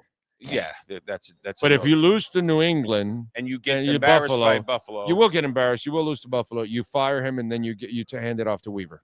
Well, that's my. You cannot continue. You cannot send that message to the fan base. My second thing is that Stephen Ross, if he has just 1 ounce in his whole body of care about the fans, about the Dolphins fans, he'll fire him. He'll fire him and say, "Okay, we're gonna go in a different direction." Shake his hands. If he had some scruples, he would do that. If he had any set of gazungas, he'll do that. Now, and hopefully that happens, right? But I will tell you that it just seems like it was just so. It has to happen. He's clueless. It was. He has no answers. I can't believe somebody hasn't sat in front of him and said, "Hey, we got to help you." When you go in front of the mic, somebody's got to help you out because he's talking about. I don't know. We got to figure out. To be quite honest, nobody in that organization is good on the mic. Which is Greer's not good for press conferences. He's a very he's an introvert himself. He's kind of a quiet guy. McDaniel's terrible on a mic. He's horrible. And so is the owner. The top 3 people in that organization are actually not good public talkers. Now, they're not good at delivering a message or convincing people or making them feel comfortable. All 3 of them really don't. They're below average. They don't handle that very well. And that's not everybody's forte. I get it. Oh, no, right? There's a lot of people that are bad at that. But I'm going to talk. Let's assume that one of the 2 things happens. I guess the likely thing is that Ross grows upset and McDaniel's is out. You got to hide. I know. By the way, Garfinkel's not that way. Now that I think about it. He's not good with the media? No, he's good. He is. He's sharp. So put him in front of the camera then. He's sharp. He's smart. He's like in tune with pop culture, everything. Garfinkel's the shit. When it comes to like communicating and all that, there's no doubt business wise what he's done with that stadium. Jesus Christ, that guy's they're not paying him enough. Yeah. But all I'm saying is to Stephen Ross. They might be overpaying a bunch of players, but they're underpaying Tom Garfinkel. You're not gonna like this one. All right. I get you like Weaver. Okay, but Weaver's not the answer. We need we don't know. Well, right now it's not. You got nobody. We need a proven winner. There's nobody right now. You got to find a proven winner. But there's nobody. There's got to. And you're not going to get anybody right now. So in the middle of the season, you got to stay with the continuity. And so that, but so okay, I hate playing the hypothetical, but here we go. So let's say you fire McDaniel, and then the next 14 games, Weaver does well. What do? If you say, because you say he's not the guy, I say I don't know. I'd like to at least find out because about talkers. Talk about leading the media. Talk about a leader of men, a communicator. Have you seen Weaver? Like, he is the shit, dude. Like, he can communicate. Now, can he be a head coach? That I don't know. What's the definition of does good? He's got 14 games. He inherits the game. He inherits 8-6. Oh, wait. He inherits the team at 0-4. 8-6. And he goes 0-3. 0-3. 14 games. Yeah, so he has 8-6. So they finish 8-9. No, they'll be 9 and they'll be 8-9. Yeah, 8-9. But he finishes 8-6. So 8-6 and better. You give him another year. Yeah, no, you're not going to give him a year. It'll be a 2 or 3 year extension for sure. You don't. No, but you don't have to keep him for that time. I know, but you don't sign anybody for a year because the players won't. 2 years. All right, whatever, you have to give him a multi-year deal. But if he's 8-6, maybe. If he's anything better than that, you definitely give him a chance. Sure. If he's 9-5, you give him a chance. Okay. But I don't think let's talk about the more likely hypothetical. If he's got an 0-3 team, it's unlikely he's going to turn around to 8-6. Right. They're going to go, he's going to win 4 games. And so they're 7-10. Okay. That would be how competitive are they in those 7 games? Are they prepared? The team doesn't. The team's disheveled. Tyreek is freaking out. Well, then that's not good. But if he can bring people together and they're organized and they play well and they play smart, all the things they're not doing now. If I see structure, remember, he's taking over a mess. He's not taking over what he wants. I get it. I just think that so I have to also I can't make that determination without actually watching the season go, because then I can determine if this guy actually is a coach. You know what I'm saying? But if you give me 14 games, at least on an interim basis, I can get a feel for what he is. I agree with you, but I think we need a guy that has been there, that has won a championship. Like Jimmy Johnson? Jimmy Johnson would be fine, but he's too old. And it didn't work out. No, he was a mess. He's too old. No, he was a mess, and he destroyed Marino. Okay, so you want Wannstedt? He was the coach of the year with the Bears. Wannstedt, I didn't think he was that great. He was experienced, and he was coach of the year. He never won the big one. I'm just saying. How about Bill Belichick? No. Come on. No way. Why? Oh, I don't want Belichick. Why not? He's a disaster. What's he proven? Yeah, and break Don Shula's record. Are you serious? Yeah, I think you screwed up on that one. Yeah, you didn't really think about that. Yeah, there's no chance. Okay. Plus, he sucks anyways at this point. The old man's a disaster. I saw the thing where he's a clown without Brady. Yeah, but he is. Okay, all right. He's a great defensive Forget coordinator. Belichick. But I'm done. I'm done with him, bro. He's just a horny old man that has a really fine 24-year-old piece of ass, and he went to go get some money so he can pay for her. That's all. God bless him. Forget about Belichick. What about somebody? He's living his best days right now, bro. What about he's winning another championship every night in bedroom. Well, God bless him. The woman's a third of his age, bro. I mean, give me a younger break. than most of his kids. Yes. All his kids. So, but what about somebody else that has won a Super Bowl, that has been there? Steals. Don't start with the Gruden shit. Don't start with the Gruden shit. What's wrong with John Gruden? What's wrong with him? No, what's wrong with him? He wrote a bad email. Okay, sorry. No. Let's get to football. Quarterback. Let's get to quarterback guy. Yeah, you quarterback guy? Really? Well, sort of. He thinks he is. He thinks he is. He thinks he is. Can you name one he drafted and developed?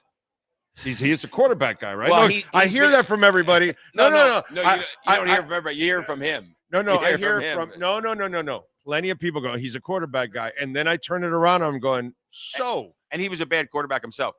But wait a minute, who did he draft and develop? Nobody. But he's not a quarterback guy. Hold on, we're not done yet. But he's won a Super Bowl. Hold on, we're not done yet. So he goes to Tampa, and he inherits a generational defense. Okay, one of the great defenses of all time. Tony Dungy defense. And God bless him. They only needed a couple pieces on offense. He got there. He got the quarterback. He got Michael Pittman. He got this was a hell of a draft. He brought in Keenan McCardell. He benched the other idiot that was running his mouth, the other receiver from USC, the Keyshawn. Give me the damn ball, all that stuff. And they won the one title.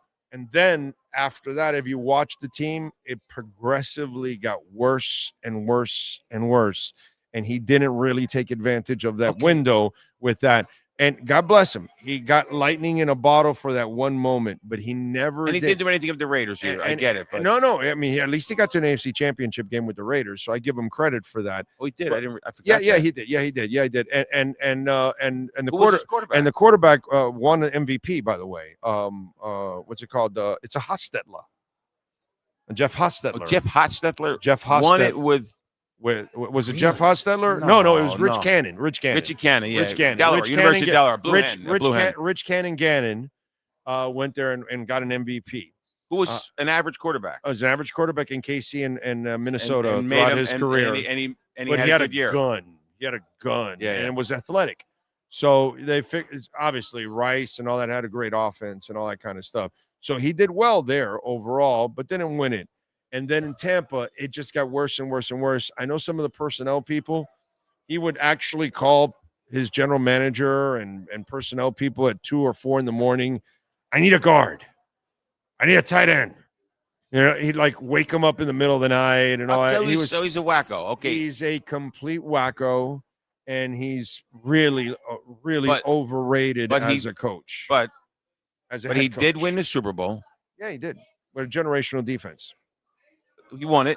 Yeah. He did have a hell of a year coaching. Barry Switzer won a Super Bowl, right?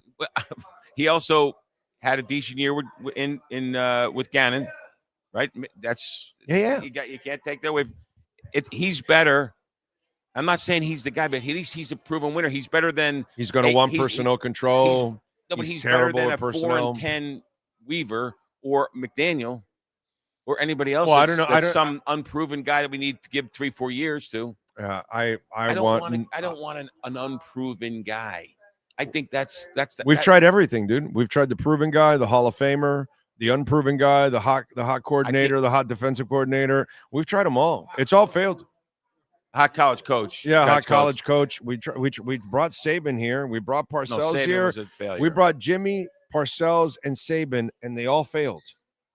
I mean, what does that tell? What does that tell you? Exactly. That's what I'm saying. So Shula failed his second half because he had Marino. He couldn't build a defense and a running game. So it's not just this thing runs deep, dude. And we've tried the hot coordinator, the Hall of Fame coach, the hot college coach. We have failed in every scenario possible. I just don't want a guy that is like a good assistant. Like, look, McDaniels. To me, McDaniel, I've said it before. He's not even a coordinator. He's definitely not an OC. He'll get a job as an OC, but he is at best because of maybe osmosis, a position coach, an offensive position. Yeah. Maybe he's a running back coach. Maybe he's a running coordinator, a passing coordinator, whatever, a tight end coach or something. Well, no, not a tight end coach. No, but maybe a receiver coach. Right? He doesn't believe in a tight end, I guess. So yeah, exactly. But anyhow, so that being said, and I just wanted to get back to the Jersey guy. Now I'm going to go backwards. Jersey guy not touching Thursday's game. I will tell you though, the Bills, the Packers, the Ravens, they all look really good. Those are teams that look exceptional. Now, Ravens, obviously, that was a shame. And there's a couple other decent teams, but I think the Bills are this is their year. I know, and the Bills fans have had punishment for many, many years, but it is what it is. But that being said, I don't know. We need a proven winner. It's just hard to find. I'm not saying it's easy. And here's the other thing. You're Miami, and at the end of the year, there'll be other jobs open. Who's to say that the best candidate available will be even interested in your job? You make it that he's interested. First of all, everybody's got the same money.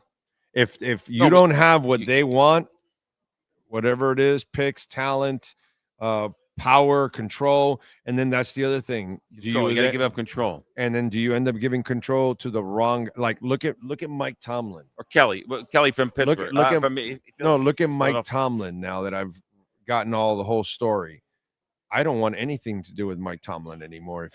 Because he wants personnel control. Now I know why the Steelers are so bad and so mediocre. It's because he's in the middle of picking the talent. He's a great coach. I want him coaching my team, but if he wants also personnel control, I'm going to say, hey, Mike, go screw yourself. Go find somebody else. All right, let me see you later. Let me address on that one. I think giving the right guy, and I don't know who the right guy is, Gruden, maybe it's somebody else, I don't know, is maybe you give him the control because I'm sure Chris Greer's a really nice guy, but he hasn't done it. It hasn't happened. Nothing is working. Chris Greer hasn't picked a good talent either. Right. I mean, and so at this point, you got to get a proven. I think the solution is a proven winner, and you give them like we did with Jimmy, Parcells, and Saban. But Parcells was half retired. I know, but we gave him power. Parcells bullshitted us. But he had power. Saban, you know what, Saban? You can't recruit in the NFL. That's the problem with Saban. You can't illegally recruit in the NFL. So he learned. Now Jimmy Johnson, I was surprised. I thought he would have done, but he did well in Dallas. Oh yeah, he did well in Dallas. Right. So that went well for him. It's not like he's a bad NFL coach. He just was he was bad here. Destroyed Marino.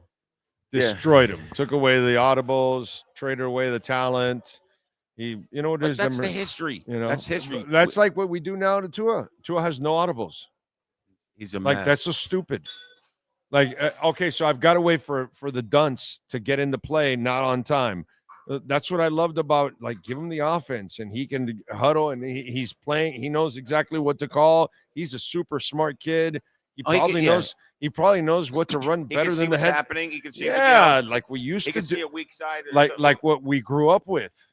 That once your franchise quarterback grew up, the coach and the offensive coordinator let him call the plays more. But now, because we have this paranoia that everybody's got their ego and I may get fired or whatever. No, I have to control the game. So we don't even educate our quarterbacks anymore from college to the NFL. We grew up with quarterbacks running the show. Calling the audible. And that does not happen anymore. Not even our college quarterbacks. Now we have them with signs on the sidelines. And everybody has to look over there. And the quarterback no longer knows what everybody else is doing. Not with Josh Allen. This past week, he had a great audible that allowed for that big game. That's what you're supposed to do. Listen, that's what we grew up with. When it's a great quarterback, let him be the field general, bro. He's seeing everything. But the paranoia of your job is so bad all the way from high school to college to the NFL that we have dumbed down the quarterback position and we have taken away the power of the quarterback, and everybody on the sideline has to control what the quarterback and everybody else is doing, which is, it's good when they need it. But when you do have a leader on the field, bro, let him lead. However, I'm about Tua. Now, I think Tua could obviously run an offense with audibles. There's no doubt about it. But in the NFL nowadays, you need a dual threat. You need a dual threat. And not that he's a running quarterback. You need the every once in a while. The days of Peyton Manning and Tom Brady are over. Not really. I don't know. I don't think so. I like the dual threat. If you block and run, you don't need your quarterback. Well, you have a fantastic running game, but that's my point. If you don't run and don't block, which the Dolphins have not done for 45 years.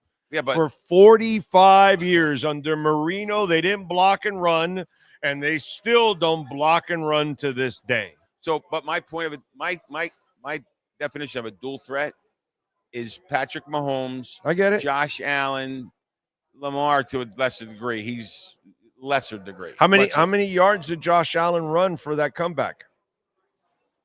He was throwing. That was all thrown. But they had to respect his run. They had to respect it because early in the game. But he didn't do it. But early in the game, think about this. Early in the game, he had two calls where it was a called quarterback keeper. Right. That keeps the defense like, what? They're actually going to hand this ball off to him? Yeah. We ain't handing the ball off to Tua. The thing is that when you have a passer, block for him, bro. That's all. Carson Beck will have a terrific year for the University of Miami. Why? Because they can block and run. Because when you have those kind of quarterbacks, then you have to understand what you have, right? I get it. Okay, so let's block and run for the guy. But I just happen to like that it's because nice. it keeps the defense just a little bit hesitant. Yeah. Like, wait a second, we gotta respect the fact that this guy can run. He can pump fake, and next thing you know, he's running 15 yards. That's a problem. Right. That ain't happening with Tua. No, it's not. Nor should it. I get it, but I think we need a proven winning coach, and we need a dual threat. Easier said than done. Yeah, a lot easier said than done. What's much easier is to build an offensive line and a running game and actually stay with it. But I don't know why we don't do that. Chris Greer. That's really all Chris Greer. Really, Chris Greer and more the head coach, because the head coach refuses to do it because you went and got the big backs, you got your guards and all that. And did he stick to the run here? Did he Ollie Gordon, after all the shit talked about Ollie Gordon and all that, 2 rushes for 4 yards. Yeah. So how's that going to help your quarterback out? You know what I mean? It's just, you know what you have, right? So then do what you're supposed to do to complement. Like yesterday, I talked about it yesterday. Did you watch the game? J.J. McCarthy. Oh, I didn't see it. No, I didn't watch it. He stunk out the place for 3 quarters. I'm not surprised. Even threw a pick 6. Then Kevin O'Connell says, oh, wait a minute. And then the following drives, they got 3 straight touchdowns, and it was all based on the running game. They got the running game going, and then all of a sudden they designed a couple of easy plays for the kid to complete, and they came back and won the game. What do you think about O'Connell? I think he's the second best offensive mind in football next to Andy Reid.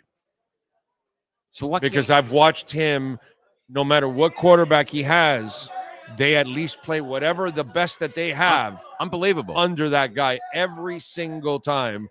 And look, the rookie was playing like shit, and he just found a way to help the rookie out in the fourth quarter. He made an adjustment, which our guy never does. Never adjusts. Never does. adjusts. Never Anyhow, does. but that being said, it just the Jersey guy was 2-2.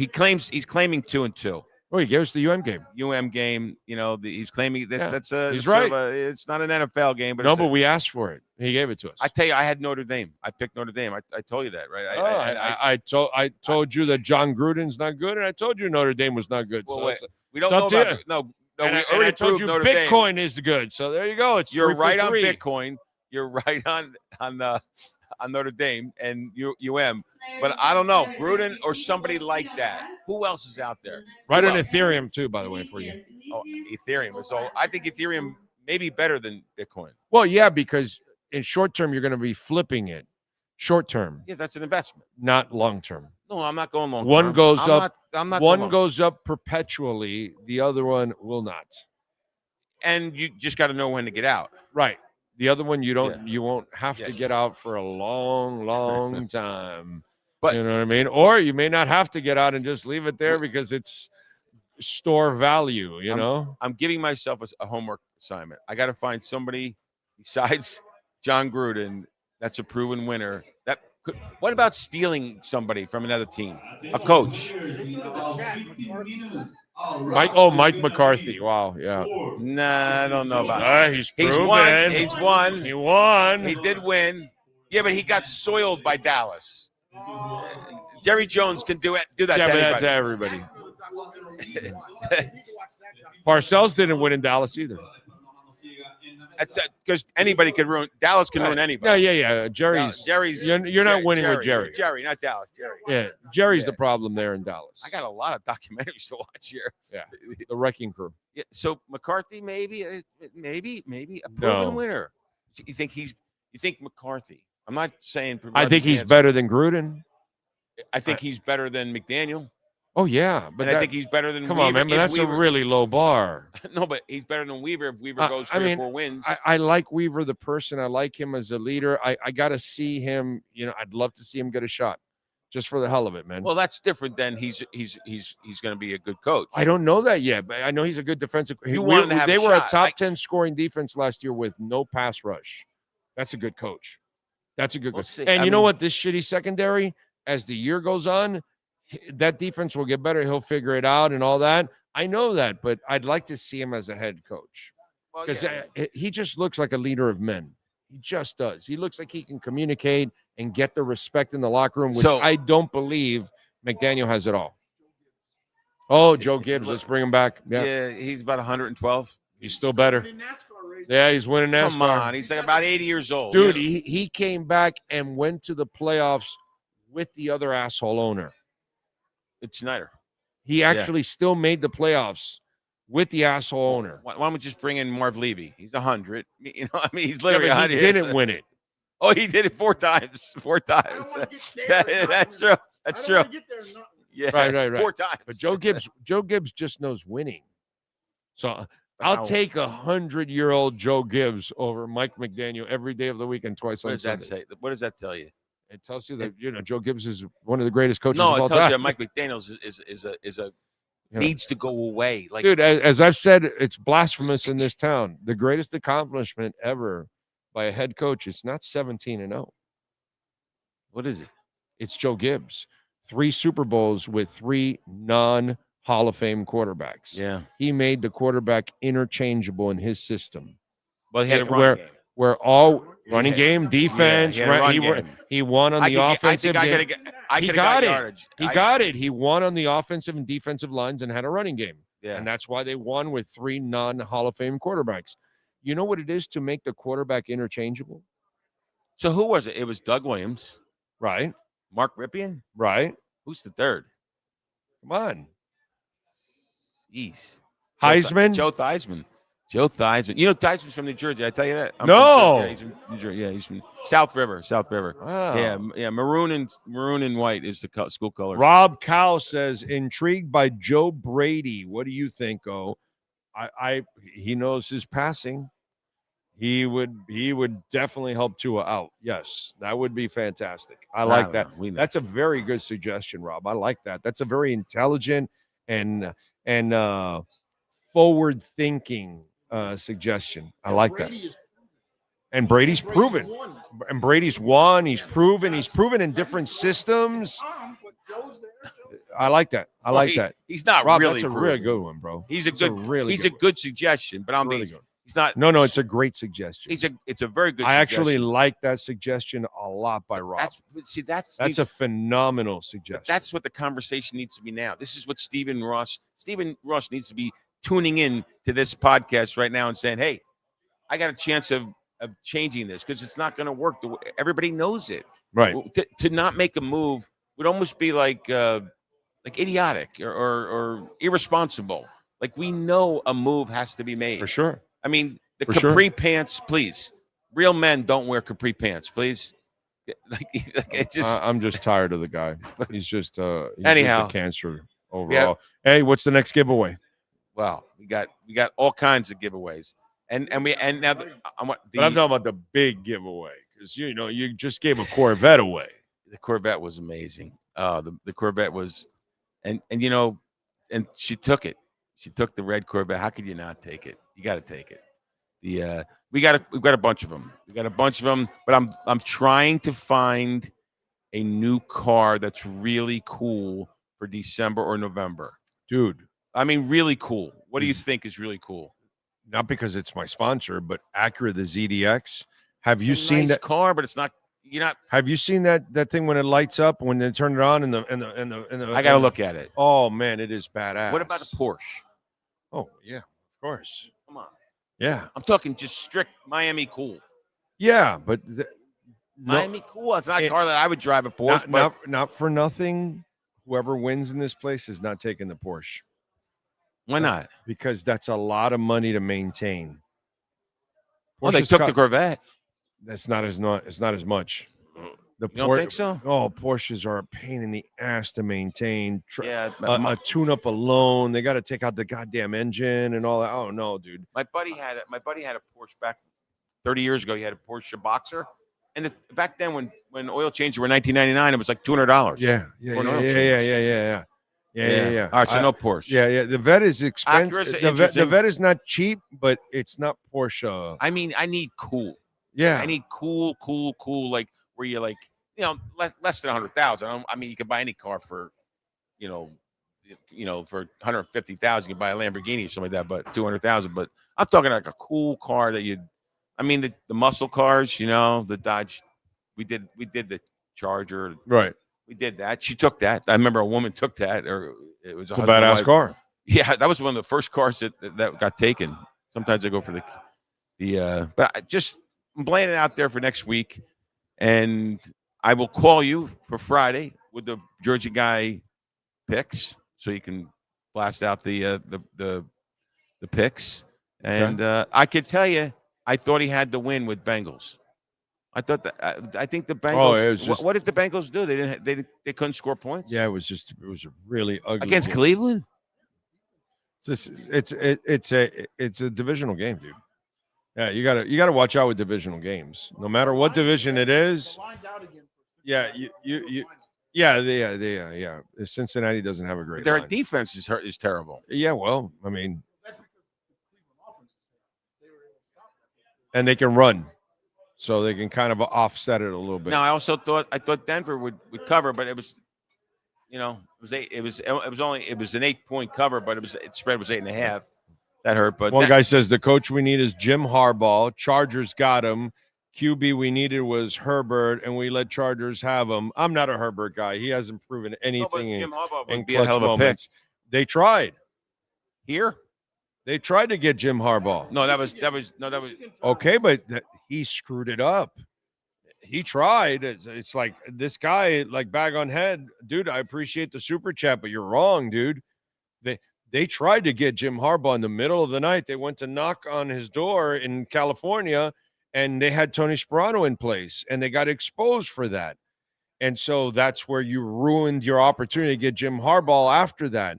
So don't blame he wanted Jim Harbaugh, okay, but he screwed up in how he approached the whole Jim Harbaugh thing, and that's why he got burned. The owner, who also screwed up and got us fined with the Tom Brady thing. Yes. The owner, yes, because the other owner knew Tom Brady and then got them in trouble when they tried to set up the meeting with Tom Brady. So what's the common thread? Our owner. It's our owner. Our owner's a complete goofball. He means well and he spends and all that and he wants to win, but my Lord, that's why two big mistakes. And that's why I wonder sometimes, is Mike McDaniel really Greer's guy or is it the guys above? I think it's Ross's guy. It's so weird. It's absolutely Ross's guy. Well, that's why that's what worries me. And if Greer survives, that tells me that it was Ross or Garfinkel's guy, and it wasn't him, because there's no way that they keep Greer if he picked Flo and McDaniel. It's hard for you to keep a GM and let him pick his third coach. That's kind of odd. That's kind of weird. After two bad ones. Right. That's what I'm saying. That usually you don't get, because to me, the coaching changes is what I've said for a couple of years now. That's what's really hurt the Dolphins. Way too many turnovers and coaches, which then forces you to turn over players. And that's just, it burns you in the process. So it all boils down to our owner just saying, you know what, let me take a step back. I'll get rid of the guy that I like, McDaniel. Now I'm worried that think about what I just said. Right. Owners don't really get rid of people they like. These are billionaires. They're not going to I like the guy, I'll get rid of him. No, that scares me. So that means we could go 4-13. Right. And then, he'll get fired at the end of the season, and then there'll be a hunt, and they'll try some guy that's an assistant to the assistant's cousin's brother, and maybe he'll work in 3 years. Right. That's more likely. Bag on Head says, I know they did that, but that was my point. We screwed it up. Yeah, I mean, but that's how it goes. And I'm still not necessarily convinced with Harbaugh, but we'll see. Harbaugh's, I think he's going to be okay. Anything is better than McDaniel right now. Anyhow. But we'll see. We'll see. At least the good thing about Harbaugh, he understands running. So he will definitely help out in that sense. And he knows how to steal signals. Yeah. So that's good. But Herbert hasn't proven to me. Documentary. Herbert hasn't proven to me has any cojones in clutch moments. He has folded in every clutch moment he's been in. He might be average. Yeah, and his talent is elite. His physical ability, or Justin Herbert's physical ability, is elite. It's as elite as it gets. Yeah. All right, man. Just like yours. The great Steve Calabro. A proven winner, please. Yes, a proven winner. Steve Calabro. Here at Hialeah Park. Somebody sent in a super chat and just put Engelbert Humperdinck. I don't know why. Corso. What was that for? Was he part of the wrecking crew or something? I don't think so. Engelbert's been at it for a while. He was going at it while the wrecking crew was going. He already had a name in those days. All right. Appreciate you. Thank you, my friend. Yes. Coach Paul Jennison should be popping in very shortly there. Did they pop in, pop out? Fell back out? All right, we'll see if we get a good signal overall. And let's see, Jeff in Long Island. I see there. Dolphin. Cocktails to the floor, please. Cocktails to the floor. Mike Sterner. John Wayne says AVAX sleeping monster, one of the main coins that has not popped. Actually, that's not true. I mean, I have it at $10. It's at 20. Where is it at right now? It's at 25, I think, 26, 25.92. I got it at $10. I'm at 2.5x right now.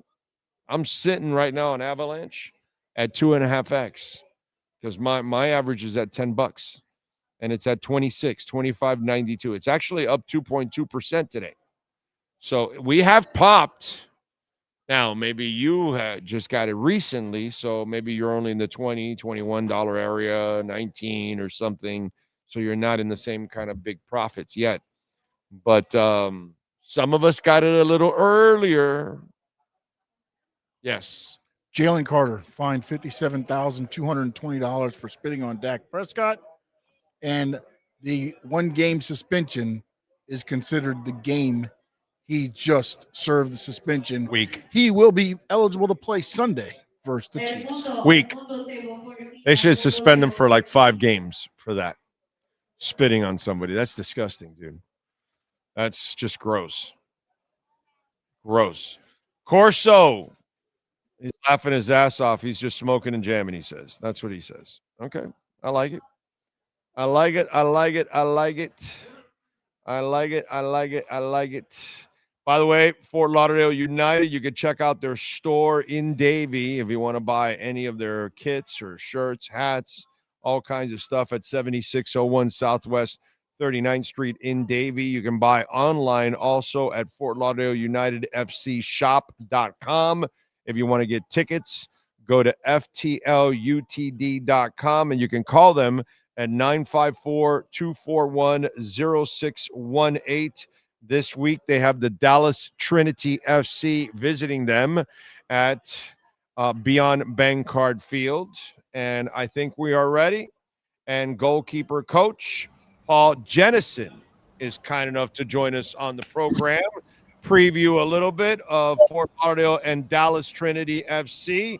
Coach, how are you doing? Doing great. Thank you very much for having me on the show today. It is my pleasure. Well, you got the win last week on the road, and I was already feeling good about the team because I know it was 2 ties, but it's 5 goals in 2 games. So I was feeling really good about the offense, and I figured, okay, defensively things will start to settle down as the season goes. And last week, a 1-0, you blank them, you get a clean sheet. You got to like that. Absolutely. I mean, as you said, it's very early in the season. We're still putting pieces together. Players are still finding out the strengths and how the game model rolls. But no, obviously very excited to go on the road. Difficult place to play. The clean sheet was excellent. Credit to the team for the preparation and the staff for the organization. And obviously, again, as you mentioned, to get the goal and to come away from the West Coast with the victory was very exciting for everyone involved. So, Coach, this year, obviously, you had a lot of turnover, and that's going to happen in pro sports, obviously. What is the challenge for you guys? Because you said it's early in the season. It's almost like you're kind of redefining the team again and trying to make sure, like in your case, obviously we're talking about the goalkeeper, that's one, but just overall the challenge for the entire staff of, turning over the roster and getting that portion of new players involved in the system. Well, it's a great question, but you only have to look at the success of last year and the culture within the club. It's such a positive place to be. Everyone's moving in the right direction. There's strong leadership. It makes it so much of a solid foundation for people like myself coming in here brand new this year that we've already got those norms established. And again, with such a good identity on the pitch, it just gives everyone the opportunity to be themselves, build relationships, and all, as I said, move in the right direction. So there was such a good foundation planted last year. It just makes it so much smoother this year to concentrate on the football and really enjoy what's happening on the grass. So let me ask you, because again, last year you weren't here last year, right? Correct? Right. So, but last year we had a taller goalkeeper than we have this year. So I'm just wondering, as a goalkeeper coach, what's the difference in how you teach a taller goalkeeper to a shorter goalkeeper? Because this year, obviously, there's a little bit of a difference in height because, last year they had a very tall goalkeeper. It's all about helping players be the best version of themselves. And I think whatever it is, the profile of the goalkeeper is always going to be to keep the ball out the back of the net. That's the out of possession piece. And in possession, you have to join in the attack. You have to initiate the build-up. And I think, again, you work with strengths that players have. And obviously, as I said, shot-stopping ability and how you defend the goal, the ability to move your body into the line of the ball, they're always going to be the prerequisites for success. And you've got to help everyone maximize their abilities. So I think, as I said, encouraging the the players to find the best abilities they have and help them work towards that is always going to be key, regardless of who's in front of you. And again, we've got such a coachable group. We've got players that want to learn, want to challenge themselves. And I think that's massive when you're looking for buy-in all around. And as I said, that comes from the culture that was established last year and helps those players that are joining the program this year already have that framework. And again, the staff that was here last year did such a good job of building that. As I said, people like myself coming in, where we just have to get on board with that and continue to do our piece also. Goalkeeper coach Paul Jennison joining us from the Fort Lauderdale United. And don't forget that this weekend at 7:30 at Beyond Bankcard Field, they're taking on the Dallas Trinity FC. So let's get on out there and support the ladies after a big road win, get 2 in a row. And by the way, I would imagine that it's kind of mathematics, right? If you're the shorter goaltender or the taller goaltender, the shorter goaltender is going to have more mobility, probably laterally, and the taller goaltender is going to have a little bit more reach. So are you almost playing angles, right? Where you want to shorten the angle when you're a goalkeeper to kind of minimize which way the ball can go. So you've got to go maybe a little bit more forward to take away the angle of a shooter and make it a little bit more narrow. It's almost like a math game that a goalkeeper's got to play, right? There's certainly the angles and the science that comes into it, but goalkeeping is also an art form too. It's about instincts, and yes, the anticipation and being proactive in the organization to try and stop those situations occurring are absolutely vital. But as you said, mobility, foot speed, agility, these are all things, and again, they're all criteria that top goalkeepers have. I don't think there's really a perfect goalkeeper out there, and all of them are working towards their strengths and trying to maximize that. We obviously will identify areas of growth, but again, people have always got those super areas that they should stick to and keep driving forward with, and obviously our goalkeepers have done very well so far, and we're excited with the whole group that we've got as we look forward to the weekend. Yeah, I had to ask you because to me it's always interesting, the dynamics of it, because both can be effective, both can do the job. It's just I wonder how it is, the challenge of coaching. So now when you look at Dallas, Coach, and you look at the film now, first couple of weeks, what do you see from them, and what are you expecting, how they're going to attack you? Because obviously, I know you're not going to give me the game plan, but you know what I'm saying in general. What are you expecting from Dallas? What have you seen the first couple of games? I mean, a quality organization, a well-organized team. They're going to have quality players on the field, and I think the biggest respect we can give everyone within this very, very difficult league is to make sure we're as prepared as possible.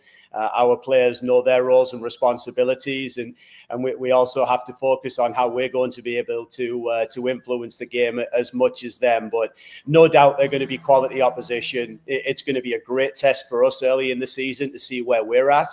And as I said, it's a great challenge for the club and especially the team to be able to continue in building on the positive results so far.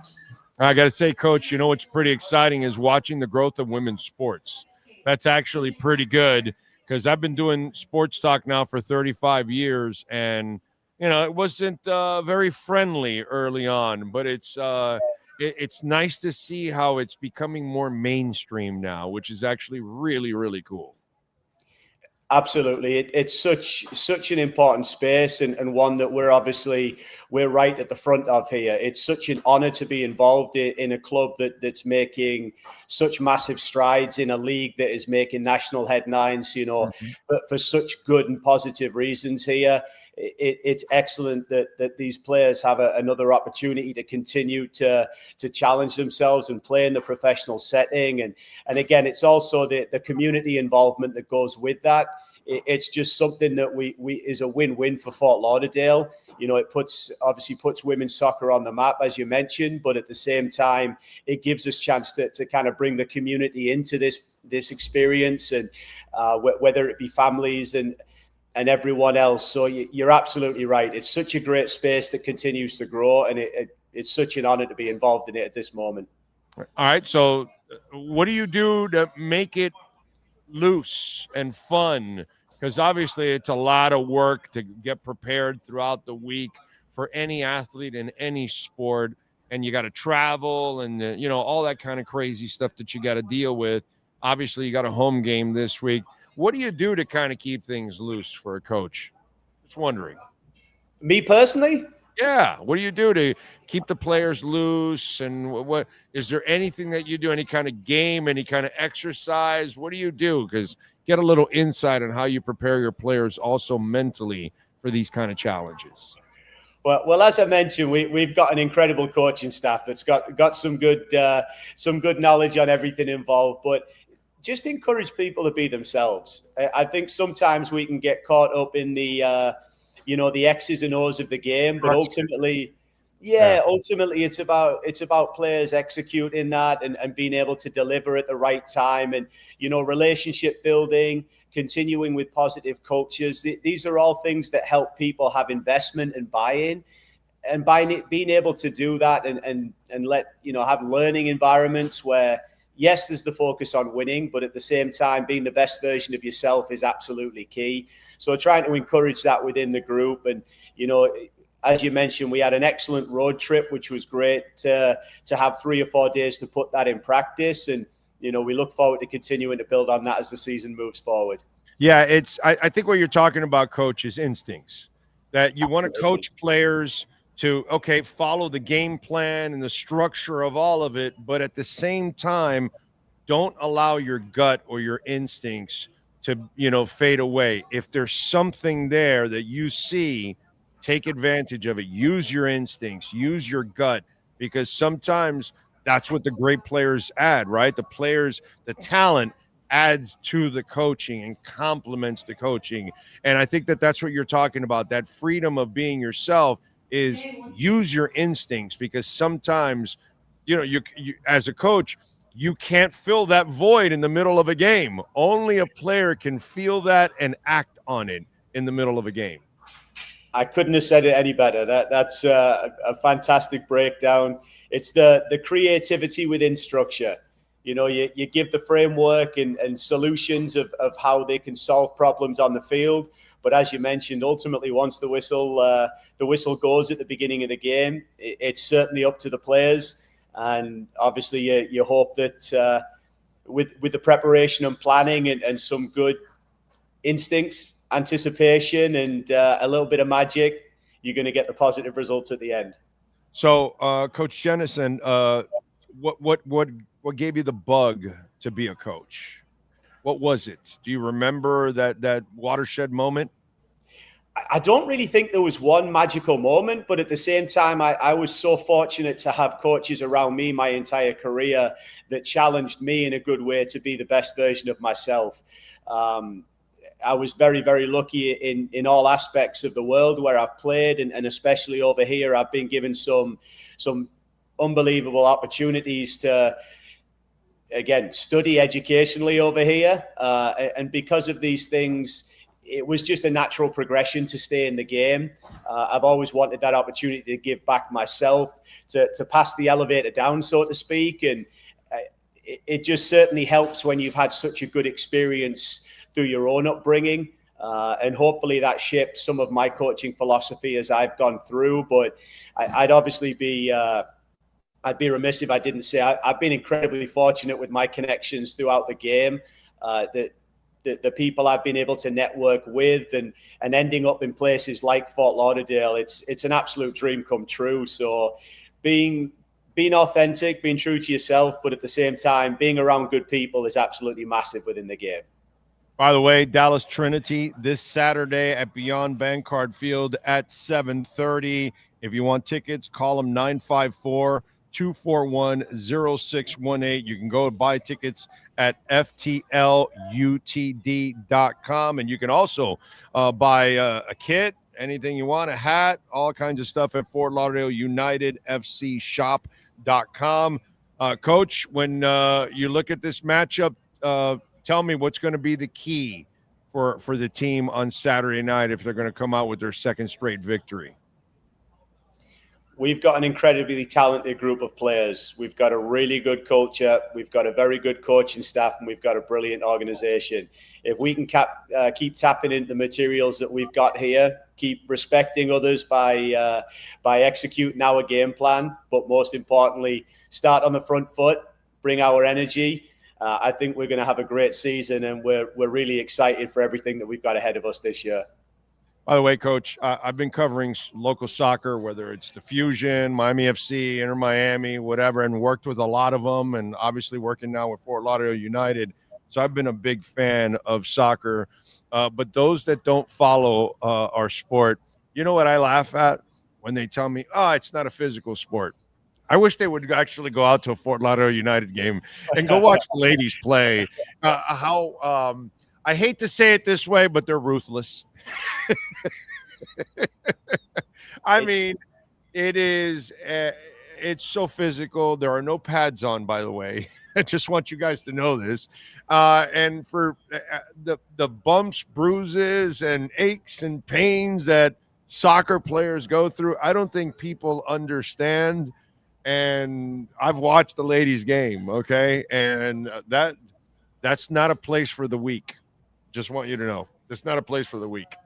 We've got competitors. We've got winners. We've got top professional athletes, and they bring everything on a daily basis. Practice is the way they compete in practice makes the game easier, and a credit to them that they are ready to go out there on a daily basis and compete, like I said, and to represent the club. So we're excited for what they've got this year.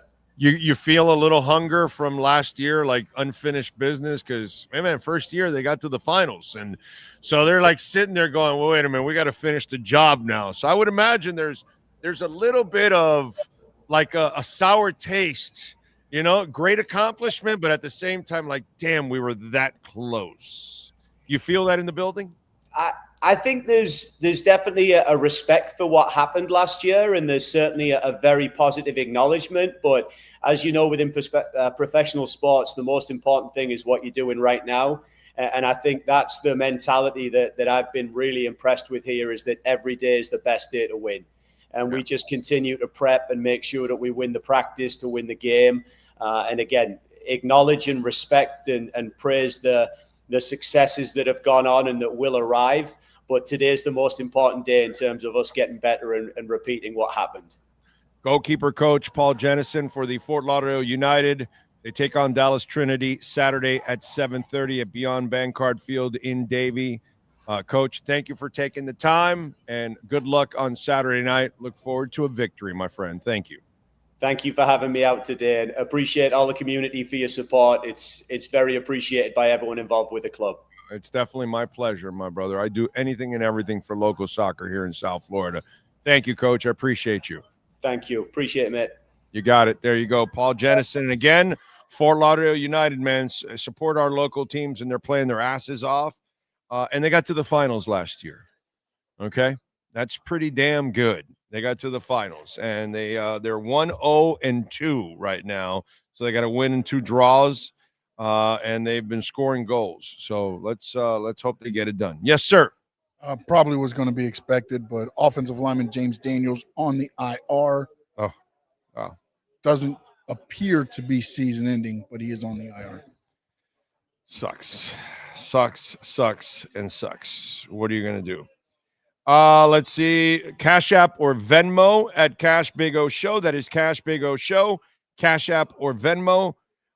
John Young, thank you for the love on Venmo, sir. He says, you haven't been honest about Tua, worst QB in the NFL. That's your opinion, and I completely disagree, but that's fine. That's all right, man.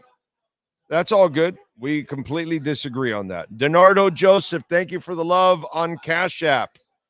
He says, for top 5 draft season for the Miami Dolphins. Could be headed for a top 5 pick. Yeah, that could be the case. No doubt about that, ladies and gentlemen. That could be the case. We shall see. Yes, sir. Oh, somebody is back on the market. The 49ers. Oh, I thought it was Jordan Hudson. No. I thought Belichick dumped Jordan Hudson. No. She owns like all of the Yeah. the things associated. She's the CEO of Bill Belichick Production. Yeah. Chapel Bill. Yeah, Chapel Bill. The 49ers released wide receiver. Oh my God, Robbie Chosen off the practice squad. That's it. We can sign him now. That's it. Bring Season back changes Chosen. on that. I love it. The Chosen one will return. Chosen one. We should bring back the Chosen one. That would be fantastic. Is McDaniel upgrade or downgrade over Flores? They both suck. I don't want either one of them. That's all I know. Both of them are terrible hires, unfortunately. So, anyway, they bring up Gruden because there's nothing else out there, and he kept his name in the media, and that's why people bring up Gruden. What else do we have here on the chat board? Did I talk about everything? Dolphins, by the way, still favored by 1.5. Over and under is 44. What else? We spoke about X. Philly Karen. All right. Tyreek and the wife. Or the ex-wife, that is. Crazy. Let me do a little music here. By the way, Acura of Pembroke Pines is a proud sponsor of our program, and right now they've got the Happy New Model Year going on. You can get 4.9% financing for 60 months on the ADX, $299 a month. You can get 3.9% financing for 60 months on the 2025 Integra, $299 a month. The RDX 2025 model, $419 a month, 4.9% financing for 60 months. Go see Larry Schlossberg and Pat Nasto, Tony Stampone. Great people out there. If you own or lease an Acura, you can get it serviced there. Great service center. And they still have 2024 ZDXs. You can get the Type S model for $459 a month. They've got 0% financing for 72 months. Tell them that I sent you. They will take care of you. And by the way, the orangutan is taking away the $7,500 tax break. So you will have to buy the car soon, an electric car, for $7,500 more. He's going to make everything cheaper. Anyway, so there you go. Get on down to 15601 Pines Boulevard, just off of I-75 in Pines. It is the finest dealership in the business, baby. Nobody better at Acuras than Craig Zinn's Acura of Pembroke Pines. All right. Let me do a little musica.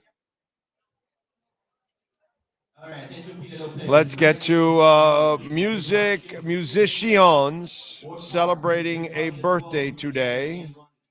Let's start off. On September 9th, who was born on September 9th? I know you're asking, and I'm telling you, Michael Bublé was born in 1975 on this day. Dave Stewart, of course, guitarist, songwriter, record producer, born in 1952, the Eurythmics, of course. Who else celebrating birthdays today? John McPhee, multi-instrumentalist with the Doobie Brothers, born in 1950. Bruce Palmer, born in 1946, bassist with Buffalo Springfield. Who else celebrating birthdays today? Doug Ingle, singer and keyboardist with Iron Butterfly, born in 1945. Otis Redding, the great Otis Redding, sitting on the dock of a bay, watching the tide roll away. In 1941, for the great Otis Redding. God, that song is so good. Just that song can never, ever, ever, ever, ever, ever get old. It's impossible. All right, let's go with birthdays for other famous people. Remember, if I don't give you the age, that means they have passed away, like entrepreneur Harlan Sanders, the Colonel, born in 1890. Hall of Famer Joe Theismann came up today in the conversation. He was born in 1949. Joe Theismann is 76 today. Actor Tom Wopat and musician, born in 51, he's 74. Actor Hugh Grant, born in 60, he's 65. Actress Constance Marie, born in 65, she's 60. Adam Sandler, who was just here in the Heat Nation hanging out, born my year, 66. He's 59, like I'm going to be next month. I'll be 59 in a couple weeks on October 1st. That's crazy. 59. What happened? Actress Rachel Hunter, born in 69, she's 56. Actor Eric Stonestreet, born in 71, he's 54. Actress Michelle Williams, born in 80, she's 45. Actress Sarah Baker, born in 90, she's 35. Musician Laura Daigle, born in 91, she's 31. And Sean Stanley, do you have wrestlers born on this date? Yes, sir. The Canadian giant Gary Robbins was born on this date in 1957. Lexus King, Brian Pillman Jr., he's 32. Sarah Logan, she turns 32. And Thea Hale, she turns 22 on September 9th, So 2025. So old, 22. All right, we go now. We move over to music history. You're asking, what happened today on September 9th in music history? Did anything happen? Well, many things happened on September 9th. First of all, in 1971, Imagine by John Lennon was released. Lennon's second solo album after the dissolution of the Beatles. Imagine is considered more commercial and less primal than the previous album, John Lennon Plastic Ono Band. The title track is probably Lennon's best-known song as a solo artist, but the album also contains such familiar Lennon songs as Oh Yoko, Jealous Guy, and Give Me Some Truth. In 72, on this date, Jim Croce hit number one with You Don't Mess Around with Jim. In 78, on this date, A Taste of Honey started a three-week run at number one with Boogie, Oogie, Oogie, Get Down. Boogie, Oogie, Oogie, Get Down. Great bass in that song. Oh, excellent bass. We go to 1986. Cameo released its 13th studio album, Word Up. Hanging Tough with the title track number one in the singles charts on the same day. In 95 on this date, Coolio released his first U.S. number one single, Gangsta's Paradise. Rest in peace, Coolio. The song, which sampled the chorus of the 76 Stevie Wonder song, Pastime Paradise, was used in the 95 movie Dangerous Minds starring Michelle Pfeiffer. Coolio was awarded a Grammy Award for the song. In 96, REM released her 10th studio album, New Adventures in Hi-Fi. It features the singles E-Bow, The Letter, Bittersweet Me, Electrolyte, and How the West Was Won, and Where It Got Us. It's one of their lesser albums, I would say. We go in 99 with Fatboy Slim scored a hat trick at the MTV Music Awards in New York when he won the awards for Best Direction, Breakthrough Artist, and Choreography. And see, I have so many things to pick. Let's go in 07. Rock guitarist for the Outlaws and Leonard Skinner, Huey Thomason, died of a heart attack at the age of 55.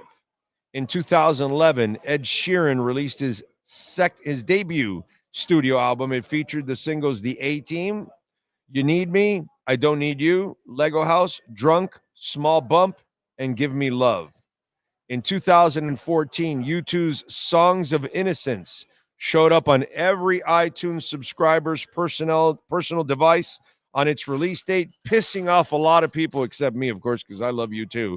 The digital release made the record available to more than 500 million iTunes customers for what Apple CEO Tim Cook marketed as the largest album release of all time. It was produced by Danger Mouse with additional production from Paul Epworth, Ryan Tedder, Declan Gaffey, and Flood. It features The Miracle of Joey Ramone, Every Breaking Wave, and Song for Someone. Song for Someone live was so good, bro. So good. So good. Love the stage setup and everything. You got to be a U2 nut to appreciate that. We go with 2016. St. Paul and the Broken Bones released their second studio album, Sea of Noise. It featured the single All I Ever Wondered. And in 2019, the Kelly Clarkson Show debuted on NBC and always starts with Clarkson singing a well-known cover. All right, let's see if we have some birthdays. Elvis Jones, drummer for John Coltrane, one of the great instrumentalists, was born today in 1927. Who else? Anybody else?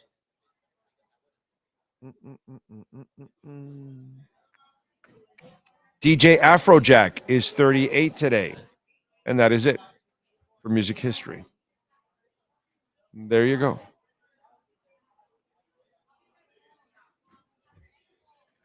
All right. What else do we have? Greer and Tua are bad, but McDaniel is worse. When it's to the other team, working man? Greer and McIdiot are like Jack and Rose trying to get to the top of the Titanic just before it plunges into the abyss. There you go. That's what we got on the chat board. All right. Remember, Cash App or Venmo, anytime you're listening, Cash App or Venmo at Cash Big O Show. That is Cash Big O Show. Cash App or Venmo. You can also visit our merchandise shop, get shirts or hats. We appreciate it. Great way to support the show and keep us alive. Visit our amazing sponsors. Tomorrow, we're going to be at Toyota of Hollywood. So come on out and join us at Toyota of Hollywood. We'll be broadcasting live. There is 11 a.m., right? Or 12? Noon over there. So it'll be noon to 2 tomorrow at Toyota of Hollywood. And we thank Herbie and all the great people there at Toyota of Hollywood. Always fantastic. We thank, of course, Mr. Brunetti. Thank you, sir, as always, for being a great sponsor of our show for like 20 years. Besides going into the 6th year of this platform, they've been with us every single day, which we really appreciate that immensely. Thank you all out there, and visit our amazing sponsors here at Hialeah Park. Make sure you tell them that we sent you. Not that they'll, you tell a dealer, hey, I Big O, and they're like, huh? They probably won't even. But anyway, thank you so much. Appreciate you all out there. Hit the like button before you go, whenever you're listening, watching. We'll see you tomorrow, same time, same place, same bat channel.